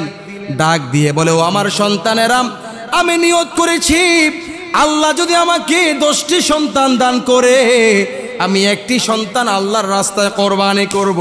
ও আমার সন্তানেরা, তোমরা কি রাজি আসোনি? বলার সাথে সাথে 10টা সন্তান বলছে, আব্বা আপনি চাইলে আমরা 10 জন রাজি আছি। মারহাবা। এবার তিনি নিয়ত করেছে কয়জন? এ বাজান বলেন না কয়জন? আব্দুল মুত্তালিব আমার নবীর দাদা নিয়ত করেছে, আল্লাহ যদি আমাকে 10টি সন্তান দান করে আমি একজন সন্তান আল্লাহর রাহে কোরবানি করব। এখন নিয়ত করছে, রাজি হয়ে গেছে 10 জন। এবার নবীজির দাদা আব্দুল মুত্তালিব লটারি দিল। লটারির মধ্যে যার নাম উঠবে তিনি সেই সন্তানকেই কোরবানি করবে। তবে এখানে মনে রাখবেন, নবীজির দাদা আব্দুল মুত্তালিব এই 10 সন্তানের মধ্যে আমার নবীজির বাবা আব্দুল্লাহকে বেশি ভালোবাসতেন। এবার নবীজির দাদা আব্দুল মুত্তালিব লটারি দিলেন। লটারির মধ্যে নাম উঠে গেছে আব্দুল্লাহ। কি উঠছে? আয় হায়, তিনি তো আব্দুল্লাহকে বেশি ভালোবাসে। আবার লটারি দিলেন, আবার আব্দুল্লাহর নাম উঠল। আবার লটারি দিলেন, আবার আব্দুল্লাহর নাম উঠল। তিনি চিন্তা করায়, হয় আমি একদিকে আল্লাহর সাথে মান্নত করেছি, ওয়াদা করেছি আল্লাহ যদি আমাকে 10টি সন্তান দান করে আমি একটি সন্তান আল্লাহর রাস্তায় কোরবানি করব। এখন বারবার যেই সন্তানের নাম ওঠে তাকে তো আমি সবার চাইতে বেশি ভালোবাসি। মারহাবা। এই খেলা খেলতেছে কে? বাবা বলেন না, খেলা খেলতেছে কে? এবার আব্দুল মুত্তালিব আমার নবীজির দাদা এবার আব্দুল্লাহকে নিয়ে গেলেন কাবা ঘরের সামনে কোরবানি করার জন্য। সেখানে যাওয়ার পর ঘটনা অন্যরকম হয়ে গেল। সেখানে যাওয়ার পরে বনি মাখজুম গোত্রের ব্যক্তিরা, অর্থাৎ নবীজির বাবা আব্দুল মুত্তালিবের নানার গোষ্ঠী যারা, এদেরকে বলা হয় বনি মাখজুম। কি বলা হয়? বনি মাখজুম গোত্র এদেরকে বলা হয়। কাবা ঘরের সামনে আব্দুল্লাহকে নিয়ে গেছে কোরবানি করার জন্য। ওইখানে নেওয়ার পরে বনি মাখজুম এই লোকেরা নবীজির বাবার নানার গোষ্ঠীর লোক যারা, তারা বলতেছে আব্দুল মুত্তালিব আব্দুল্লাহকে জবাই করা যাবে না, আব্দুল্লাহকে কোরবানি করা যাবে না। মারহাবা কর। আবার ওইদিকে নবীজির চাচা আব্দুল্লাহকে কোরবানি করা যাবে না, আব্দুল্লাহকে জবাই করা যাবে না। এবার আব্দুল মুত্তালিব ডাক দিয়ে গো, বাবারা কেন? আবু তালেব ডাক দিয়ে গো, আব্বা আপনি কি দেখেন না আমার ভাই আব্দুল্লাহর পেশারের মধ্যে নূরি মুহাম্মদি দেখা যায়। মারহাবা। প্রিয় ভাইরা আমার, এবার আব্দুল মুত্তালিব বড্ড বিপদের মধ্যে পড়ে গেল। বলে, আল্লাহ রে, আমি তো নিয়ত করেছি আমি একজন সন্তানকে কোরবানি করব। এবার লটারির মধ্যে তো আমার প্রিয় পুত্র আমার আদরের সন্তানের নামটা উঠে গেছে। এখন আমি কি করব? আবার কাবার সামনে আসার পরে নবীজির বাবার দাদার গোষ্ঠীর লোকজন বাধা দিচ্ছে, নবীজির আপন চাচা আবু তালেব বাধা দিচ্ছে, তিনাকে কোরবানি করা যাবে না। এবার আব্দুল মুত্তালিব বড় বিপদের মধ্যে পড়ে গেল। তিনি বিপদের মধ্যে পড়ে গিয়ে একজন তথ্য বিশারদের কাছে গেছে, বড় জ্ঞানীর কাছে গেছে। কার কাছে গেছে? বড় জ্ঞানীর কাছে গেছে। জ্ঞানীর কাছে যাওয়ার পরে আব্দুল মোত্তালেব ডেকে বলে, ও তত্ত্ব বিশারদ, ও জ্ঞানী ব্যক্তি, আমি তো বড্ড বিপদের মধ্যে পড়ে আছি। আমি একদিকে মান্যত করেছি, আল্লাহ যদি আমাকে 10টা সন্তান দান করে আমি একজনকে কোরবানি করব। এখন লটারির মধ্যে আব্দুল্লাহর নাম উঠছে। এখন আমার শ্বশুরের গোষ্ঠী বলতেছে না না, আব্দুল্লাহকে কোরবানি করা যাবে না। আবার আমার সন্তান আবু তালেব বলে আমার ভাইকে কোরবানি করা যাবে না।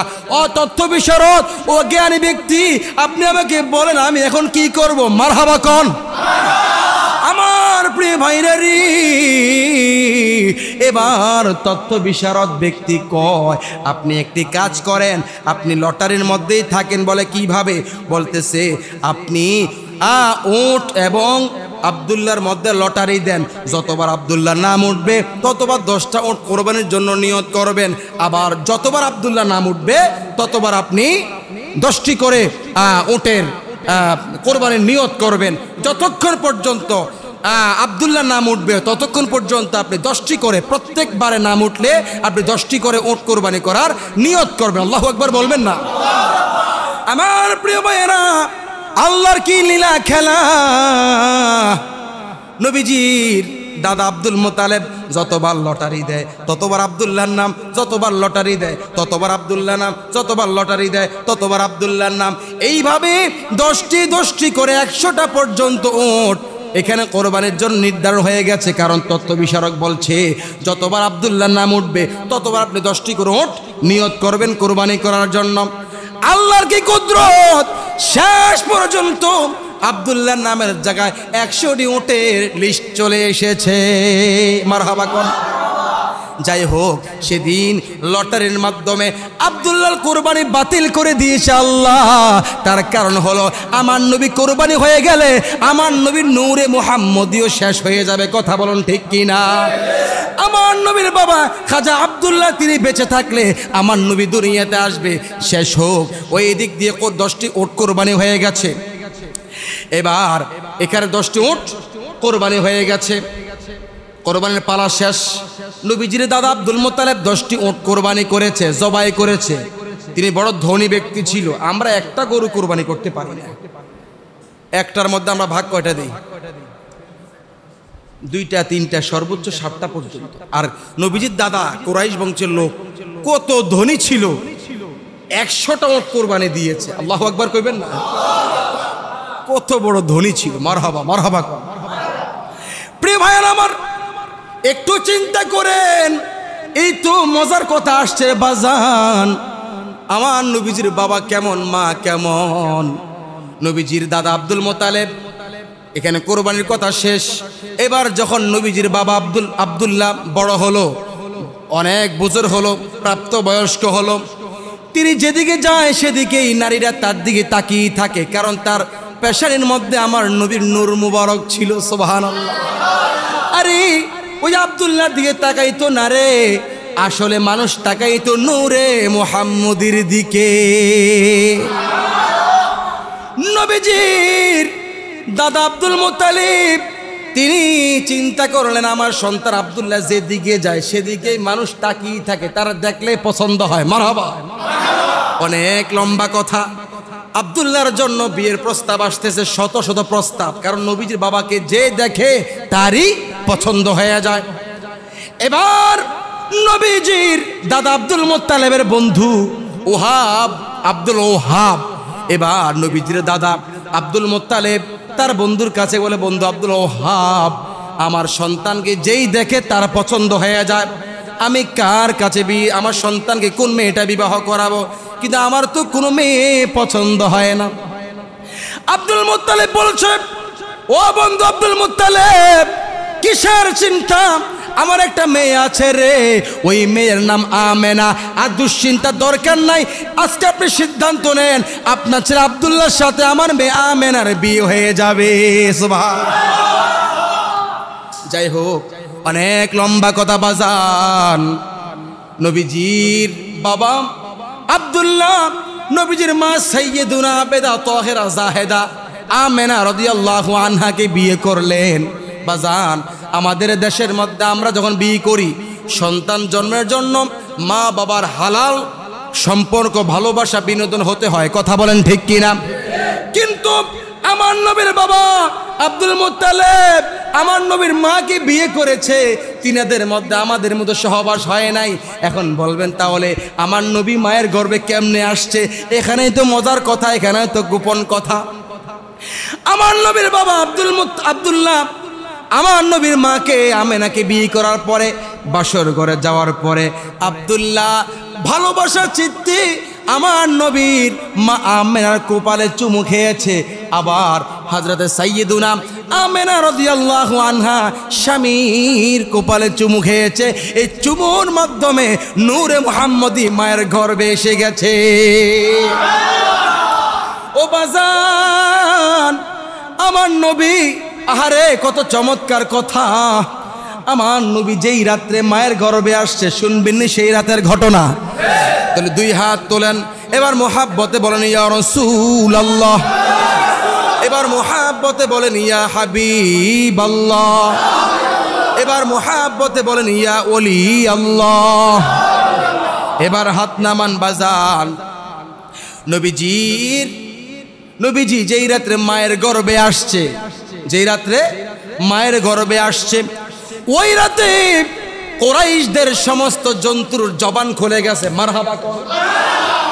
কুরাইশদের গরু, ছাগল, ভেড়া, দুম্বা, হাঁস, মুরগি সমস্ত জন্তুগুলোর জবান খুলে গেছে। সমস্ত জন্তুরা গভীর রজনীতে কসম খেয়ে বলছে, দুনিয়াবাসীরা, আল্লাহর কাবার কসম, আজকে রাত্রে আল্লাহর হাবিব মায়ের পবিত্র গর্ভে আগমন করেছে। মারহাবা, মারহাবা, মারহাবা। আমার কলেজার টুকরা যুবক ভাইয়েরা, বৃদ্ধ বাবারা, এরপরে আমার নবীজি যেই রাত্রে মায়ের গর্ভে দুনিয়াতে এসেছেন, ওই রাত্রে যেই মহিলারা, আরবের যেই সমস্ত মহিলারা জাদু করত, মনে রাখবেন জাদু করা ইসলামের মধ্যে হারাম, জাদু করা ইসলামের মধ্যে হারাম। আরবের মধ্যে যেই নারীরা জাদু করত, যেই জিনগুলো দিয়ে জাদু করত, তারা তো অন্যায় করত। আমার নবী মায়ের গর্ভে এসেছে, আমার আল্লাহ অন্যায় করতে দিবে না। আমার নবীজি যেই রাত্রে মায়ের গর্ভে এসেছে, ওই জাদুকর মহিলারা যেই জিনগুলো দিয়ে জাদু করত, ওই জিনগুলো পর্যন্ত তাদের ক্ষমতা হারিয়ে ফেলছে। কারণ দয়ার নবী দুনিয়াতে এসেছে, কোনো অন্যায় চলবে না। মারহাবা কর। শুধু তাই নয়, জ্যোতিষী চিনেননি আপনারা? জ্যোতিষী, ওই যে গণক, গণক হাত সে কাম না তোমাইয়া তিন হইবে, এগুলা ইসলামে হারাম। এগুলো কি? এগুলো জায়েজ নাই। গণক এই কাজ করাও জায়েজ নাই, গণকের কাছে যাওয়াও জায়েজ না। আমগো দেশে মূর্খ লোকেরা আছে, ভাই কোন তো আমার কি, আমার ভাগ্য কি আছে? মিয়া, আমার ভাগ্য কি আছে জানে কে? এই বেটা কি জানবো না? যাই হোক, যেই রাত্রি আমার নবীজি মায়ের গর্ভে এসেছে, ওই রাত্রে যেই সমস্ত লোকেরা জ্যোতিষী ছিল, গণক ছিল, নিজেরা জ্ঞানী মনে করত, আন্দাজি কথা বলতো, তারপরে এই হবে সেই হবে, ওই গণকদের জ্ঞান আমার আল্লাহ ছিনিয়ে নিয়েছে। এটা কোন রাত্রে ঘটনা? যেই রাত্রে আমার নবীজি, বাবা মনোযোগ নাই মনে হয়, কথা বুঝতেছি না। যেই রাত্রে আমার নবীজি মায়ের গর্ভে আসছে, ওই রাত্রে জ্যোতিষী যারা, গণক যারা, তাদের জ্ঞান আল্লাহ ছিনিয়ে নিয়েছে। সুবহানাল্লাহ বলেন। শুধু তাই নয়, আমার নবীজি যেই রজনীতে মায়ের গর্ভে এসেছে, মনে রাখবেন আমার নবী কিন্তু জাহিলি যুগে দুনিয়াতে আসছে, যেই যুগে ইসলাম ছিল না, মানবতা ছিল না, শান্তি ছিল না, মানুষ হালাল মনে করে মদ পান করত। হ্যাঁ, এরপরে আপনার আপন মা সন্তানের সাথে জানা করত, সমস্ত অন্যায়মূলক কাজ জাহিলি যুগে হতো। জাহেল মানে মূর্খ, মূর্খদের যুগ। এই জাহিলি যুগকে বলা অন্ধকার যুগ। আমার নবী অন্ধকার যুগে দুনিয়াতে এসে এই অন্ধকার যুগকে আলোকিত করেছে। এখন আমার নবী দুনিয়াতে আসার আগে যেই বাদশারা ক্ষমতায় ছিল, সবগুলো জাহেল ছিল, সবগুলো ইসলাম বিরোধী ছিল, সবগুলো নবীর দুশ্মন, আল্লাহর দুশ্মন ছিল। তা আমার নবী যেই রাত্রে মায়ের গর্ভে এসেছে, ওই রাত্রে ওই জাহেল বাদশাদের সিংহাসনগুলো আল্লাহ উল্টে দিয়েছে। সুবহানাল্লাহ। আমার নবী যেই রাতে, আপনার কষ্ট হচ্ছে না? আমার নবী যেই রাত্রে মায়ের গর্ভে আগমন করেছে, ওই রাত্রে ওই জাহেল বাদশাদের জবান আল্লাহ বন্ধ করে দিয়েছে।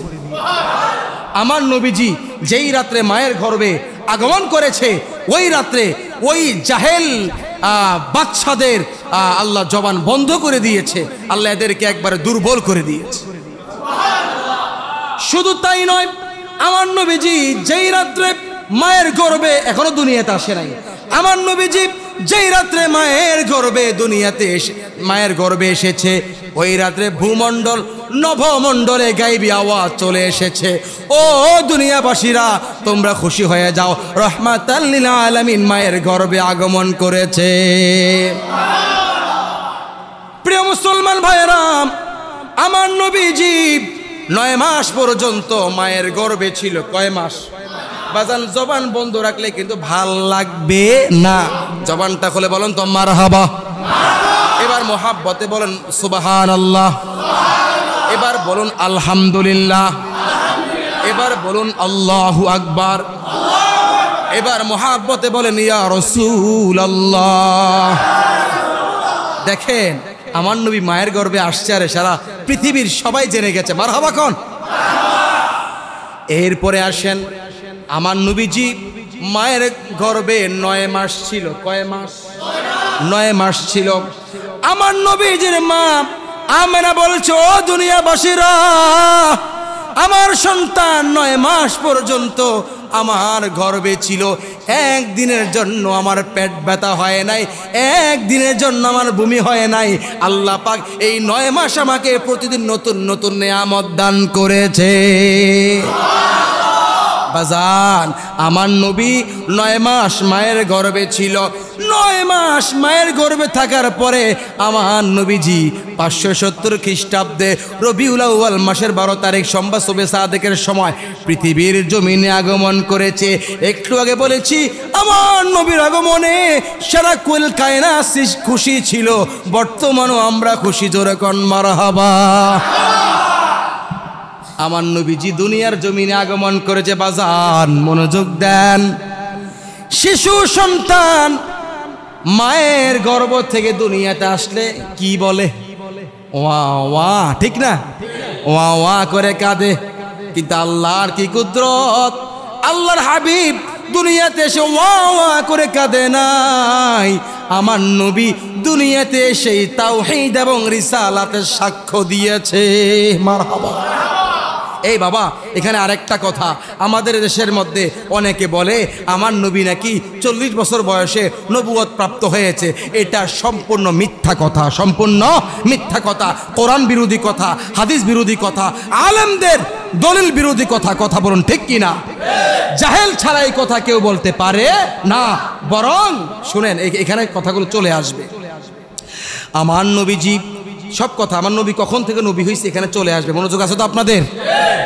আমার নবীজি দুনিয়ার জমিনে আগমন করার পর ওয়া ওয়া বলে কাঁদে নাই।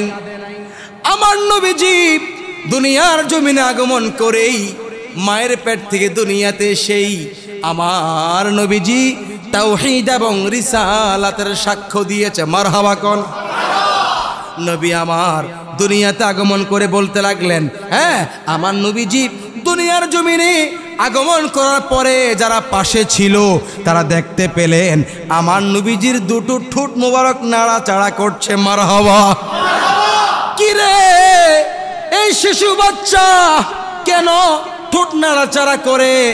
নবীজির চাচি একজন কানের কাছে গেলেন, যারা পাশে ছিল তারা কানের কাছে গিয়ে শুনতেছে। আমার নবীজি বলছে, আশহাদু আল্লা ইলাহা ইল্লাল্লাহু ওয়া আন্নী রাসূলুল্লাহ। বাজান জবান খুলে বলেন তো মারহাবা। আমার নবীজি মাত্র দুনিয়াতে আগমন করেছে, এখনো শিশু বাচ্চা। আমার নবীজি দুনিয়াতে সেই বলতেছে, আশহাদু, আমি চাক্ষুষ সাক্ষ্য দিচ্ছি, আল্লাহ ইলাহা ইল্লাল্লাহ, আল্লাহ ছাড়া কোনো মাবুদ নাই। এরপরে আমার নবীজি বলছে ওয়া আন্নী, এবং নিশ্চয়ই আমি রাসূলুল্লাহ, আল্লাহর রাসূল। জবান খুলে বলেন ইয়া রাসূলুল্লাহ। এখন আমার দেশের মধ্যে যারা বলে আমার নবী 40 বছর বয়সে নবী হয়েছে, বাজান যদি আমার নবী 40 বছর বয়সে নবী হতেন তখন আমার নবী কি জন্মের পরে এই বলতুনি যে ওয়া আন্নী রাসূলুল্লাহ বলতো নবীজি? নবীজি বলছে ওয়া আন্নী রাসূল, নবীজি মায়ের পেট থেকে এসেই বলতেছে ওয়া আন্নী রাসূলুল্লাহ, নিশ্চয়ই আমি আল্লাহর রাসূল। জোরে বলেন মারহাবা।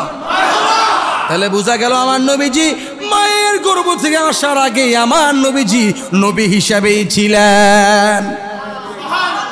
শুধু তাই নয়, তিরমিজি শরীফের হাদিস, আল্লাহর নবী সাহাবী আবু হুরায়রা রাদিয়াল্লাহু আনহু থেকে বর্ণনা, নবীজি বলেন, হ্যাঁ আবু হুরায়রা বলেন, ক্বালু ইয়া রাসূলুল্লাহ, সাহাবায়ে কেরাম বলছে ইয়া রাসূলুল্লাহ, ইয়া হাবিবাল্লাহ, মায়ার নবীজি আমরা আপনার থেকে জানতে চাই মাতা ওয়াজাবাত লাকান নবুওয়া, আপনি কখন থেকে নবী, আপনার নবুয়ত কখন থেকে নির্ধারিত? মারহাবা কোন?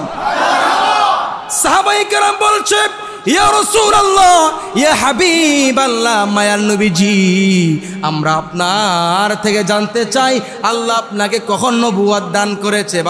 বাজান মজার কথা এখানে, ক্বালা, আমার নবীজি বললেন কুনতু নাবিয়্যান ওয়া আদামু বাইনার রূহি ওয়াল জাসাদ, সাহাবীরা রে, আদম আলাইহিস সালাম যখন আত্মা এবং রূহের মধ্যবর্তী, আত্মা এবং বডির মধ্যবর্তী সময়, তখনও আমি নবী হিসাবে ছিলাম। অর্থাৎ আমার নবীজি 40 বছর বয়সে নবী হয়েছে। ব্যাপারটা এরকম না, যখন আদম নবী নবী হয় নাই, যখন আদম নবীর সৃষ্টি হয় নাই, তখন থেকেই আমার নবী ছিলেন আল্লাহর নবী। জোরে বলেন সুবহানাল্লাহ।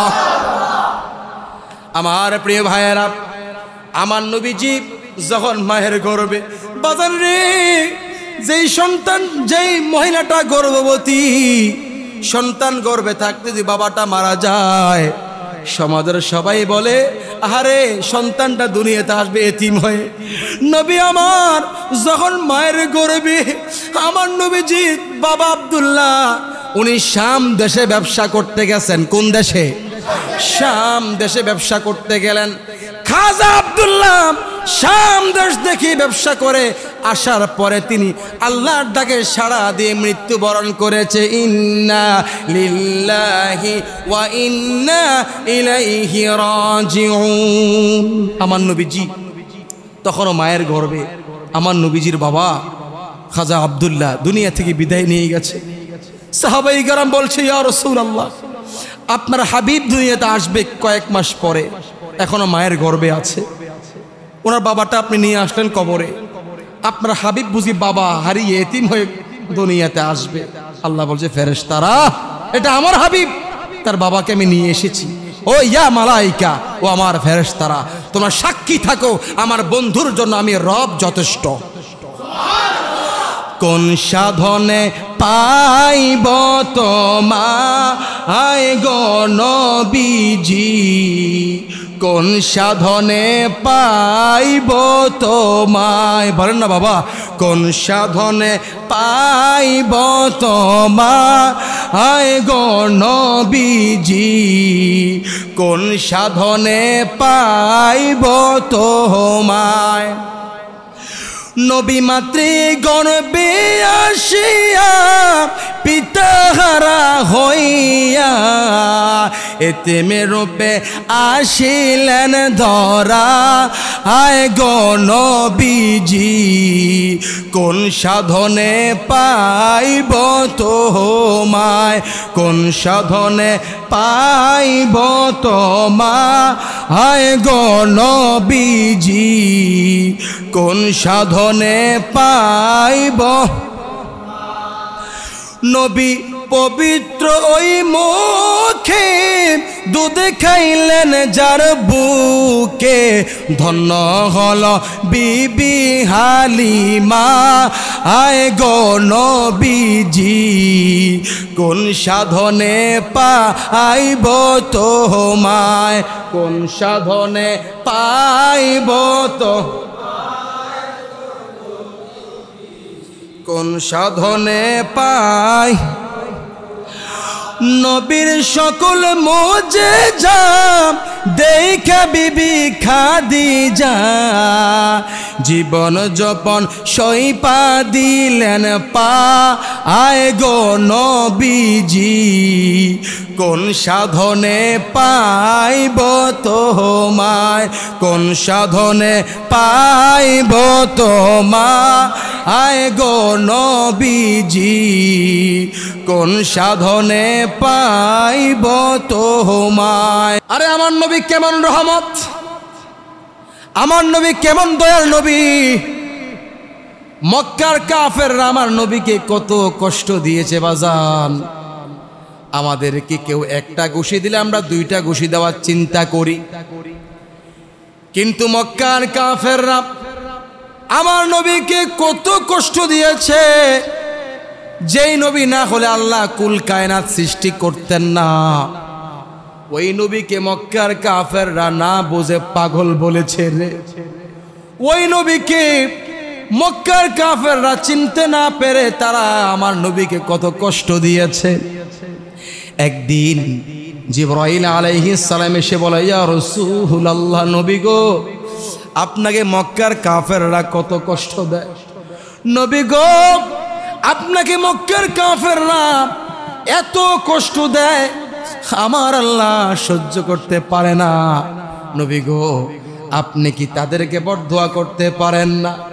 আমার নবীজি বলে, জিবরাইল তুমি কি জানো না আমার আল্লাহ আমাকে কুল কায়নাতের জন্য রহমত হিসাবে প্রেরণ করেছে। ও জিবরাইল এই মক্কার কাফেররা তো আমাকে চিনতে পারে নাই, তারা চিনতে না পেরে আমাকে হাজার কষ্ট দেয়, কিন্তু আমি তো তাদের জন্য নবী হয়ে এসেছি, আমি তো তাদের জন্য রহমত হয়ে এসেছি। জিবরাইল রে যারা আমাকে কষ্ট দেয় আমি তাদেরকে বরদোয়া করতে পারছি না, কারণ আমি তো রহমতের নবী। তবে আমি তাদের জন্য দোয়া করি আল্লাহ যাতে তাদেরকে হেদায়াত দান করে। এই বাজান কিতাব প্রমাণ করে আমার নবীকে যেই সমস্ত কাফেররা কষ্ট বেশি দিয়েছে, ওমর রাদিয়াল্লাহু আনহু আমার নবীকে তো কষ্ট কম দেয় নাই। এরকম যারা আমার নবীকে কষ্ট দিয়েছে আমার নবীর হেদায়েতের দোয়ার কারণে ওই সমস্ত কাফেররা হেদায়েত প্রাপ্ত হয়ে আমার নবীর হাতে হাত রেখে তারা কালেমা পড়ে মুসলমান হয়ে গেছে। এই জন্যই তো আমার নবী রহমতের নবী। আমার প্রিয় ভাইয়েরা আমার নবীর চরিত্র কত সুন্দর জানেননি? আমার আল্লাহ সার্টিফিকেট দিচ্ছে আমার নবীকে। আমাদের দেশের মধ্যে আলিয়া মাদ্রাসার মধ্যে দাখিল পাস করলে, আলেম পাস, ফাজল পাস, কামেল পাস করলে গভর্নমেন্ট সার্টিফিকেট দেয় তার ভবিষ্যৎটা আলোকিত করার জন্য, গুরুত্ব বাড়ার জন্য, ব্যক্তিত্বের জন্য, চাকরির জন্য। কথা বলেন ঠিক কিনা? আমার নবীর কেমন চরিত্র এই সার্টিফিকেট দুনিয়ার কোনো মানুষ দেয় নাই, বরং আমার নবীর চরিত্রের সার্টিফিকেট স্বয়ং আমার আল্লাহ দিয়েছে। আল্লাহ তাআলা বলেন, ইন্নাকা লাআলা খুলুকিন আযীম, নিশ্চয় হে রাসূল, হে আমার বন্ধু, আপনি মহান চরিত্রের উপর প্রতিষ্ঠিত। সুবহানাল্লাহ। এই পৃথিবীর মধ্যে যত চরিত্রবান ব্যক্তি রয়েছে গো, সমস্ত চরিত্রবান ব্যক্তির মধ্যে আমার নবী হলো শ্রেষ্ঠ চরিত্র। সুবহানাল্লাহ। আমার নবীর কেমন চরিত্র আল্লাহ অন্য আয়াতের মধ্যে বলে, লাকাদ কানা লাকুম ফি রাসূলিল্লাহি উসওয়াতুন হাসানা। আমাদেরকে আল্লাহ বলছে তোমাদের জন্য উত্তম আদর্শ রয়েছে আমার রাসূলের জীবনের মধ্যে। সুবহানাল্লাহ। আরে আমার নবীর চরিত্র কেমন, আমার নবীর চরিত্র কেমন? সাহাবায়ে কেরাম আম্মাজান আয়েশা সিদ্দিকা রাদিয়াল্লাহু আনহার কাছে গিয়ে বলে, আম্মাজান আপনি একটু আমাদেরকে নবীর আখলাক নিয়ে বলেন, নবীর চরিত্র নিয়ে বলেন। আম্মাজান আয়েশা বলছে, এই আমার রাসূলের উম্মতরা সাহাবীরা তোমরা কোরআন পড়ো, কোরআন খুললেই আমার নবীর চরিত্র খুঁজে পাবে। সুবহানাল্লাহ। আমার নবীর চরিত্র কেমন শুনেন। সিদ্দিক আকবর আবু বকর রাদিয়াল্লাহু আনহু তিনি বসে আছে, আমার নবীও বসে আছে। একজন কাফের সিদ্দিক আকবর আবু বকর রাদিয়াল্লাহু আনহুকে প্রচন্ড গালাগালি করে। জোরে বলেন নাউজুবিল্লাহ। এই কাফের সিদ্দিক আকবর আবু বকর রাদিয়াল্লাহু আনহুকে গালাগালি করছে, মারাত্মক ভাষা গালাগালি করছে। আমার নবী মুস্কি মুস্কি হাসতেছে। সুবহানাল্লাহ কোন। সিদ্দিক আকবর চিন্তা করে, কি রে, আমার নবীর চরিত্রটা কেমন দেখেন।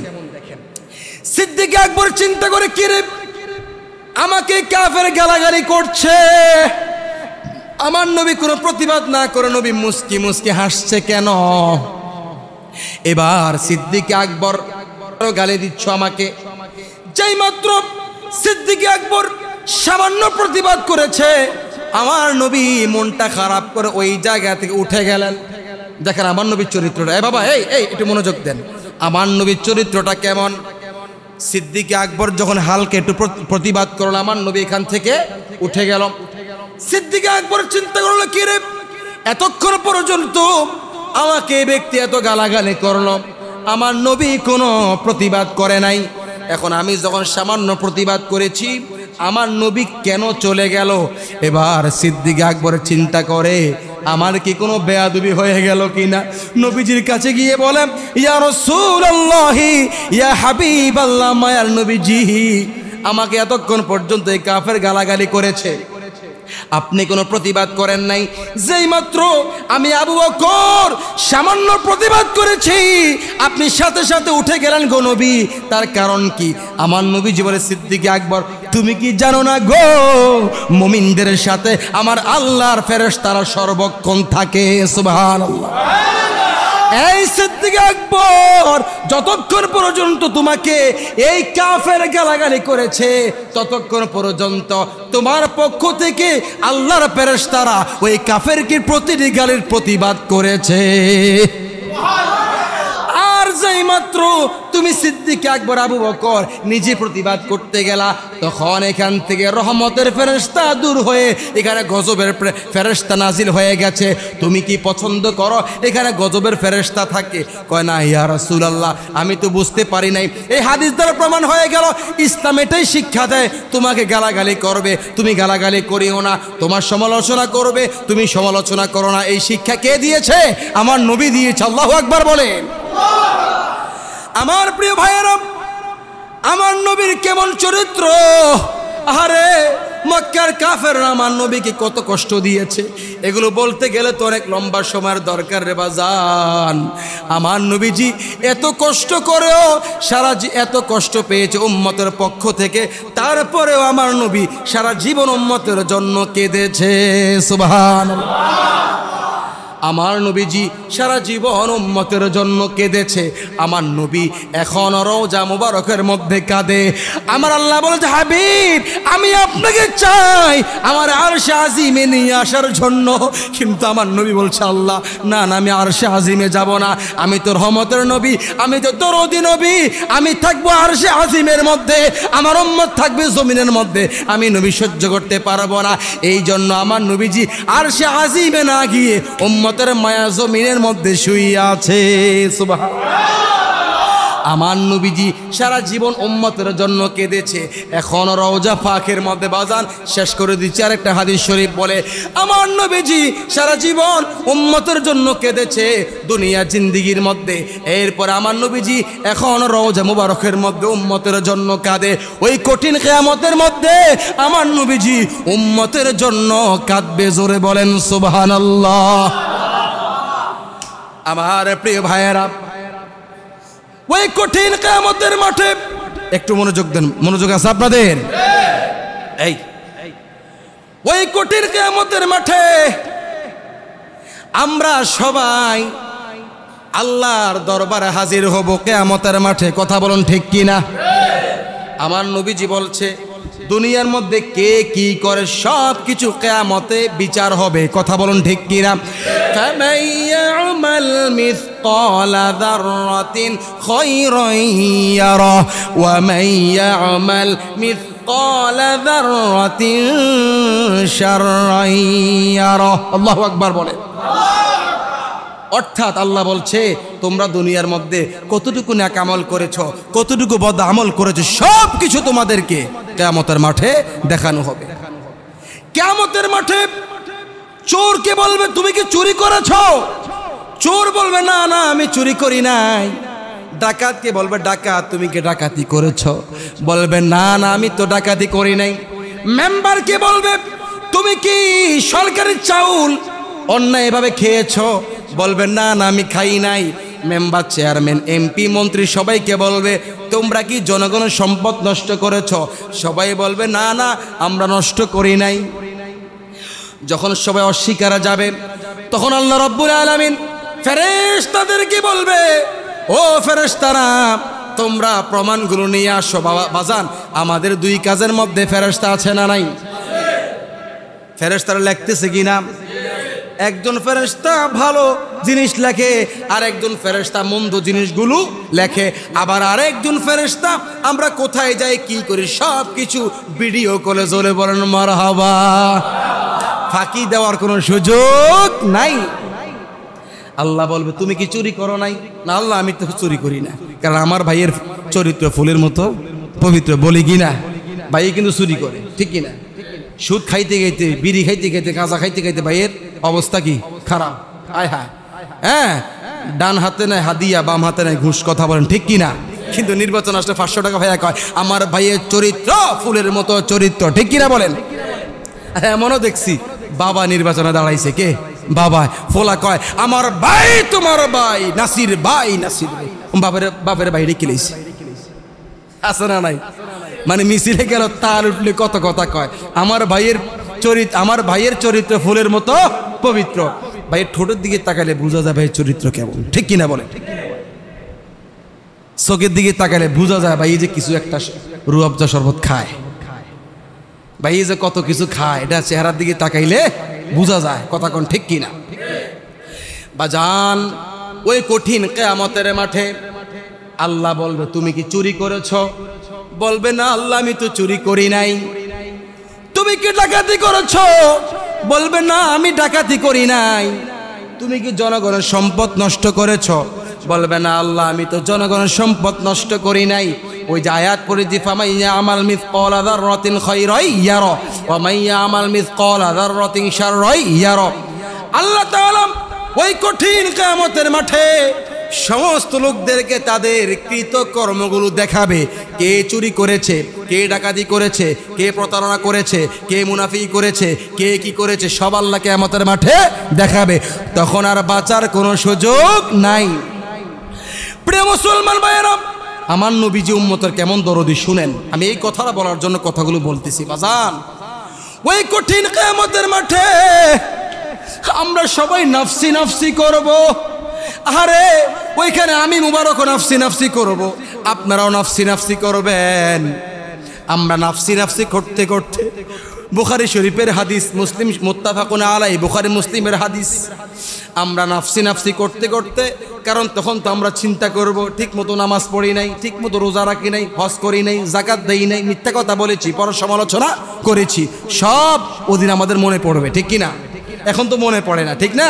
এখন দুনিয়া দুনিয়া, বিল্ডিং একটা আছে 2টা লাগবে, 3টা আছে 4টা লাগবে, হ্যাঁ দোকান 2টা আছে 4টা লাগবে, কেমনে কার পকেট থেকে টাকা আনা যায়, এখন আমরা এই চিন্তা করি। কিন্তু কঠিন কিয়ামতের মাঠে আযাব দেখে সব মনে হয়ে যাবে আমি দুনিয়াতে কি করেছি, ঠিক কিনা বলে? প্রিয় মুসলমান ভাইয়েরা, ওই কঠিন কিয়ামতের মাঠে আমরা উম্মতেরা, শুধু আমার নবীর উম্মত না, আদম নবীর উম্মত থেকে শুরু করে সমস্ত উম্মতরা আমরা একত্রিত হব। আরে আমিও নাফসি নাফসি করব, আমার ভাই এই ভাই নাফসি নাফসি করবে, সবাই নাফসি নাফসি করব, ইমাম নাফসি নাফসি করবে, মুসল্লি নাফসি নাফসি করবে। ওই যে বলেছে আমার ভাইয়ের চরিত্র ফুলের মতো চরিত্র, ওই ভাইও নাফসি নাফসি করবে, যারা বলেছে তারাও নাফসি নাফসি করবে, কথা বলেন ঠিক কিনা? ওই কঠিন কিয়ামতের মাঠে নাফসি নাফসি করতে করতে সমস্ত উম্মতেরা আদম আলাইহিস সালামের কাছে যাবে, গিয়ে বলবে ইয়া আবুল বাশার, হে মানুষের বাবা, আপনি আমাদের আদি পিতা, আপনি আমাদের জন্য একটি সুপারিশ করুন, মারহাবা বলেন। আদম আলাইহিস সালাম বলবে এর উম্মতের দল, আজকে কঠিন কিয়ামতের মাঠে আমি আদম নিজেও তো নাফসি নাফসি করছি, আমি তোমাদের জন্য সুপারিশ করতে পারবো না, তবে তোমাদেরকে পরামর্শ দিচ্ছি তোমরা ইব্রাহিম আলাইহিস সালামের কাছে যাও। তার কারণ ইব্রাহিম হলো জাতির মুসলিম পিতা, মনে হয় তিনি তোমাদের জন্য কিছু একটা করতে পারবে। সুবহানাল্লাহ। ঘুমিয়ে গেছেন নাকি আপনারা? নারায়ে তাকবীর, নারায়ে রিসালাত, আহলে সুন্নাত ওয়াল জামাত, সকল ঈদের সেরা ঈদ, আহলান সাহলান। এবার বলে মারহাবা। ও বাজান, আদম নবী বলবে আমি তোমাদের জন্য সুপারিশ করতে পারবো না, তোমরা ইব্রাহিম আলাইহিস সালামের কাছে যাও। আরে বিপদের মধ্যে পড়লে আমরা চিন্তা করি কার কাছে যাব, কে আমার একটু হেল্প করবে। দেখেন বিপদের সময় 100 টাকার অনেক দাম, ঠিক না? বিপদের সময় যে একটু ভালো পরামর্শ দেয় তাকে সবচেয়ে আপন মনে হয়, কথা বলুন ঠিক কিনা? আর বিপদে পড়লে বোঝা যায় কে আপন কে পর, কথা বলুন ঠিক কিনা? প্রিয় মুসলমান ভাইয়েরা, এরপরে আমরা ইব্রাহিম আলাইহিস সালামের কাছে যাব। ইব্রাহিম আলাইহিস সালাম বলবে না না, এই কঠিন কিয়ামতের মাঠে আমি তোমাদের জন্য সুপারিশ করতে পারবো না, তোমরা মূসা নবীর কাছে যাও। কারণ মূসা নবী তো তুর পর্বতে গিয়ে আল্লাহর সাথে কথা বলেছে। মারহাবা কোন? এখন আদম নবীও সুপারিশ করবে না, ইব্রাহিম নবীও সুপারিশ করবে না, পাঠাইছে শেষ পর্যন্ত কার কাছে?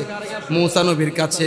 মূসা আলাইহিস সালাম বলবে এর উম্মতের দল, তোমরা আমার কাছে এসেছো একটু সুপারিশের জন্য, কিন্তু আমি মূসা নবী নিজেও তো নাফসি নাফসি করছি, আমি তোমাদের জন্য সুপারিশ করতে পারবো না। যদি তোমরা সুপারিশ পেতে চাও তোমরা ঈসা রূহুল্লাহর কাছে যাও, ঈসা রূহুল্লাহ তোমাদের জন্য মনে হয় সুপারিশ করতে পারবে। সুবহানাল্লাহ। বাজান, এরপরে আমরা ঈসা রূহুল্লাহর কাছে যাব। ঈসা আলাইহিস সালামের কাছে গিয়ে বলবো ঈসা নবী আপনি একটু আমাদের জন্য সুপারিশ করেন। ঈসা নবী বলবে উম্মতের দল, আমি নিজেও তো নাফসি নাফসি করছি, আমি তোমাদের জন্য সুপারিশ করতে পারবো না, আমি নিজেও তো বিপদের মধ্যে পড়ে আছি, আমি তোমাদের জন্য সুপারিশ করতে পারবো না, তবে আমি তোমাদেরকে একটি পরামর্শ দেই গো, এই পরামর্শ কাজে লাগাইতে পারলে তোমরা সবাই জান্নাতের মেহমান হয়ে যাবে। আহারে বিপদের সময় যে একটু পরামর্শ দেয় তার মতো ভালো মানুষের আসেনি, আসেনি? এবার ঈসা আলাইহিস সালাম বলবে আমি তোমাদেরকে একটু ভালো পরামর্শ দেই, তোমরা পরামর্শটা কাজে লাগাও। আমরা বলবো ঈসা নবী কি পরামর্শ একটু আমাদেরকে বলেন। এবার ঈসা আলাইহিস সালাম বলবে উম্মতের দল, তোমরা কারো কাছে যাইতে হবে না গো, তোমরা আখিরি নবী মুহাম্মদ মুস্তাফা সাল্লাল্লাহু আলাইহি ওয়াসাল্লামের কাছে যাও, তিনি তোমাদেরকে সুপারিশ করতে পারবে এবং জান্নাতে প্রবেশ করাইতে পারবে। সালাতু সালাম গো জানাই, দুরুদ সালাম গো জানাই কয় নবী মুস্তাফা, তোমরা যদি যাও গো মদিনা, বলেন তোমরা যদি না, বলেন সালাতু সালাম গো জানাই, দুরুদ সালাম গো জানাই কয় নবী মুস্তাফা, তোমরা যদি মদিনা শরীফের মাটি চোখে মুখে বুকে মাখিও, এমন পবিত্র মাটি, এমন পবিত্র মাটি আমার নবীর রওয়া যায়, তোমরা যদি যাও গো মদিনা, বলো তোমরা যদি না, বলেন সালাতু সালাম গো জানাই, দুরুদ সালাম গো জানাই কয় নবী মুস্তাফা, তোমরা যদি না, বলেন তোমরা যদি মদিনা শরীফের মাঝে বেহেশতের বাগান আছে, ও সেই বাগানে শুয়ে আছেন, সেই বাগানে শুয়ে আছেন প্যারা নবী মুস্তাফা, তোমরা যদি যাও গো মদিনা, বলেন তোমরা যদি না সালাতু সালাম গো জানাই দুরুদ সালাম গো জানাই কইও নবী মুস্তাফা তোমরা যদি না বলেন তোমরা যদি আমার প্রিয় ভাইয়েরা এবার ঈসা আলাইহিস সালাম বলবে উম্মতেরা তোমরা আখির নবীর কাছে যাও তিনি তোমাদের জন্য সুপারিশ করতে পারবে আরে আমার নবীজির কাছে আমরা যাব কঠিন কিয়ামতের মাঠে নবীজির কাছে যাওয়ার পরে নবী আমার বলবে উম্মতেরা তোমরা কেন আমার কাছে এসেছো মারহাবা কোন আমরা বলবো ইয়া রাসূলুল্লাহ নবী গো ওগো মায়ার নবীজি কত অন্যায় করেছি কত অপরাধ করেছি গো নবী আমরা বিপদের মধ্যে পড়ে আছি আমরা আদম নবীর কাছে গিয়েছি একটু সুপারিশের জন্য আদম নবী আমাদেরকে সুপারিশ করে নাই আমরা ইব্রাহিম নবীর কাছে গিয়েছি ইব্রাহিম নবী আমাদেরকে সুপারিশ করে নাই নবী গো আমরা মূসা নবীর কাছে গিয়েছি তিনিও আমাদের জন্য সুপারিশ করে নাই আমরা ঈসা নবীর কাছে গিয়েছি ঈসা আলাইহিস সালাম আমাদের জন্য সুপারিশ করে নাই ইয়া রাসূলুল্লাহ ইয়া হাবিবাল্লাহ মায়ার নবীজি আমরা আপনার কাছে এসেছি শুনেছি আপনি নাকি আমাদেরকে বঞ্চিত করবেন না আপনি নাকি আমাদেরকে সুপারিশ করে জান্নাতের মেহমান বানিয়ে দিবেন আরে আমার নবীজি দুনিয়ার মধ্যে উম্মতের জন্য কেঁদেছে এই উম্মত কেমনে নবীর দাড়িটা ফালায়া দেয় আমার নবীজি সারা জীবন উম্মতের জন্য কেঁদেছে গো ওই উম্মত কেমনে এই মুখ দিয়া মদ খায় আমার নবীজি সারা জীবন উম্মতের জন্য কেঁদেছে এই উম্মত কেমনে হারাম কাজ করে গো আমার নবীজি সারা জীবন উম্মতের জন্য কেঁদেছে এই উম্মত কেমনে মিথ্যা কথা বলে আমার নবীজি সারা জীবন উম্মতের জন্য দুনিয়ার জিন্দেগিতে কেঁদেছে এই উম্মত কেমনে দলের দালালি করতে গিয়া আমার নবীর বিরুদ্ধে কথা বলে আসে না না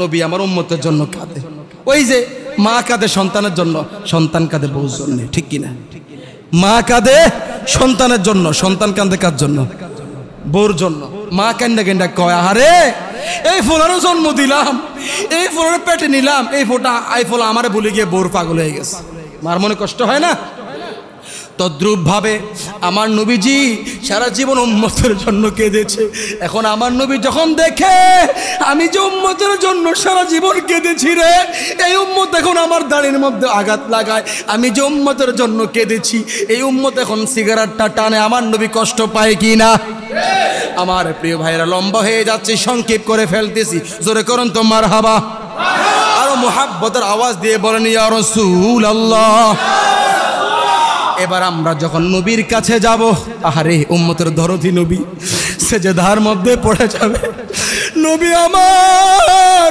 সেজদার মধ্যে পড়ে বুখারী মুসলিমের হাদিস আমার নবীজি সেজদার মধ্যে পড়ে যাবে আল্লাহ গো আপনি তো আমাকে রহমত বানায় দুনিয়াতে পাঠাইছেন আমি তো সারা জীবন উম্মতের জন্য কেঁদেছি আমি তো রওজা পাকেও উম্মতের জন্য কেঁদেছি আপনি চেয়েছিলেন আমাকে আরশে আজিমে রাখার জন্য আমি তো আরশে আজিমে থাকি নাই আমি জমিনে থেকেছি উম্মতের জন্য আমার নবীজি সেজদার মধ্যে পড়ে প্রথমে আল্লাহর প্রশংসা করবে বাজান কার প্রশংসা আমার নবীজি সেজদার মধ্যে পড়ে আল্লাহর প্রশংসা করবে আলহামদুলিল্লাহি রাব্বিল আলামিন সমস্ত প্রশংসা কার জন্য আমার নবীজি সেজদার মধ্যে পড়ে প্রথমে আল্লাহর প্রশংসা করবে তারপরে বলবে আল্লাহ আপনি আমার উম্মতকে মাফ করে দেন আল্লাহ গো উম্মত অন্যায় করে ফেলেছে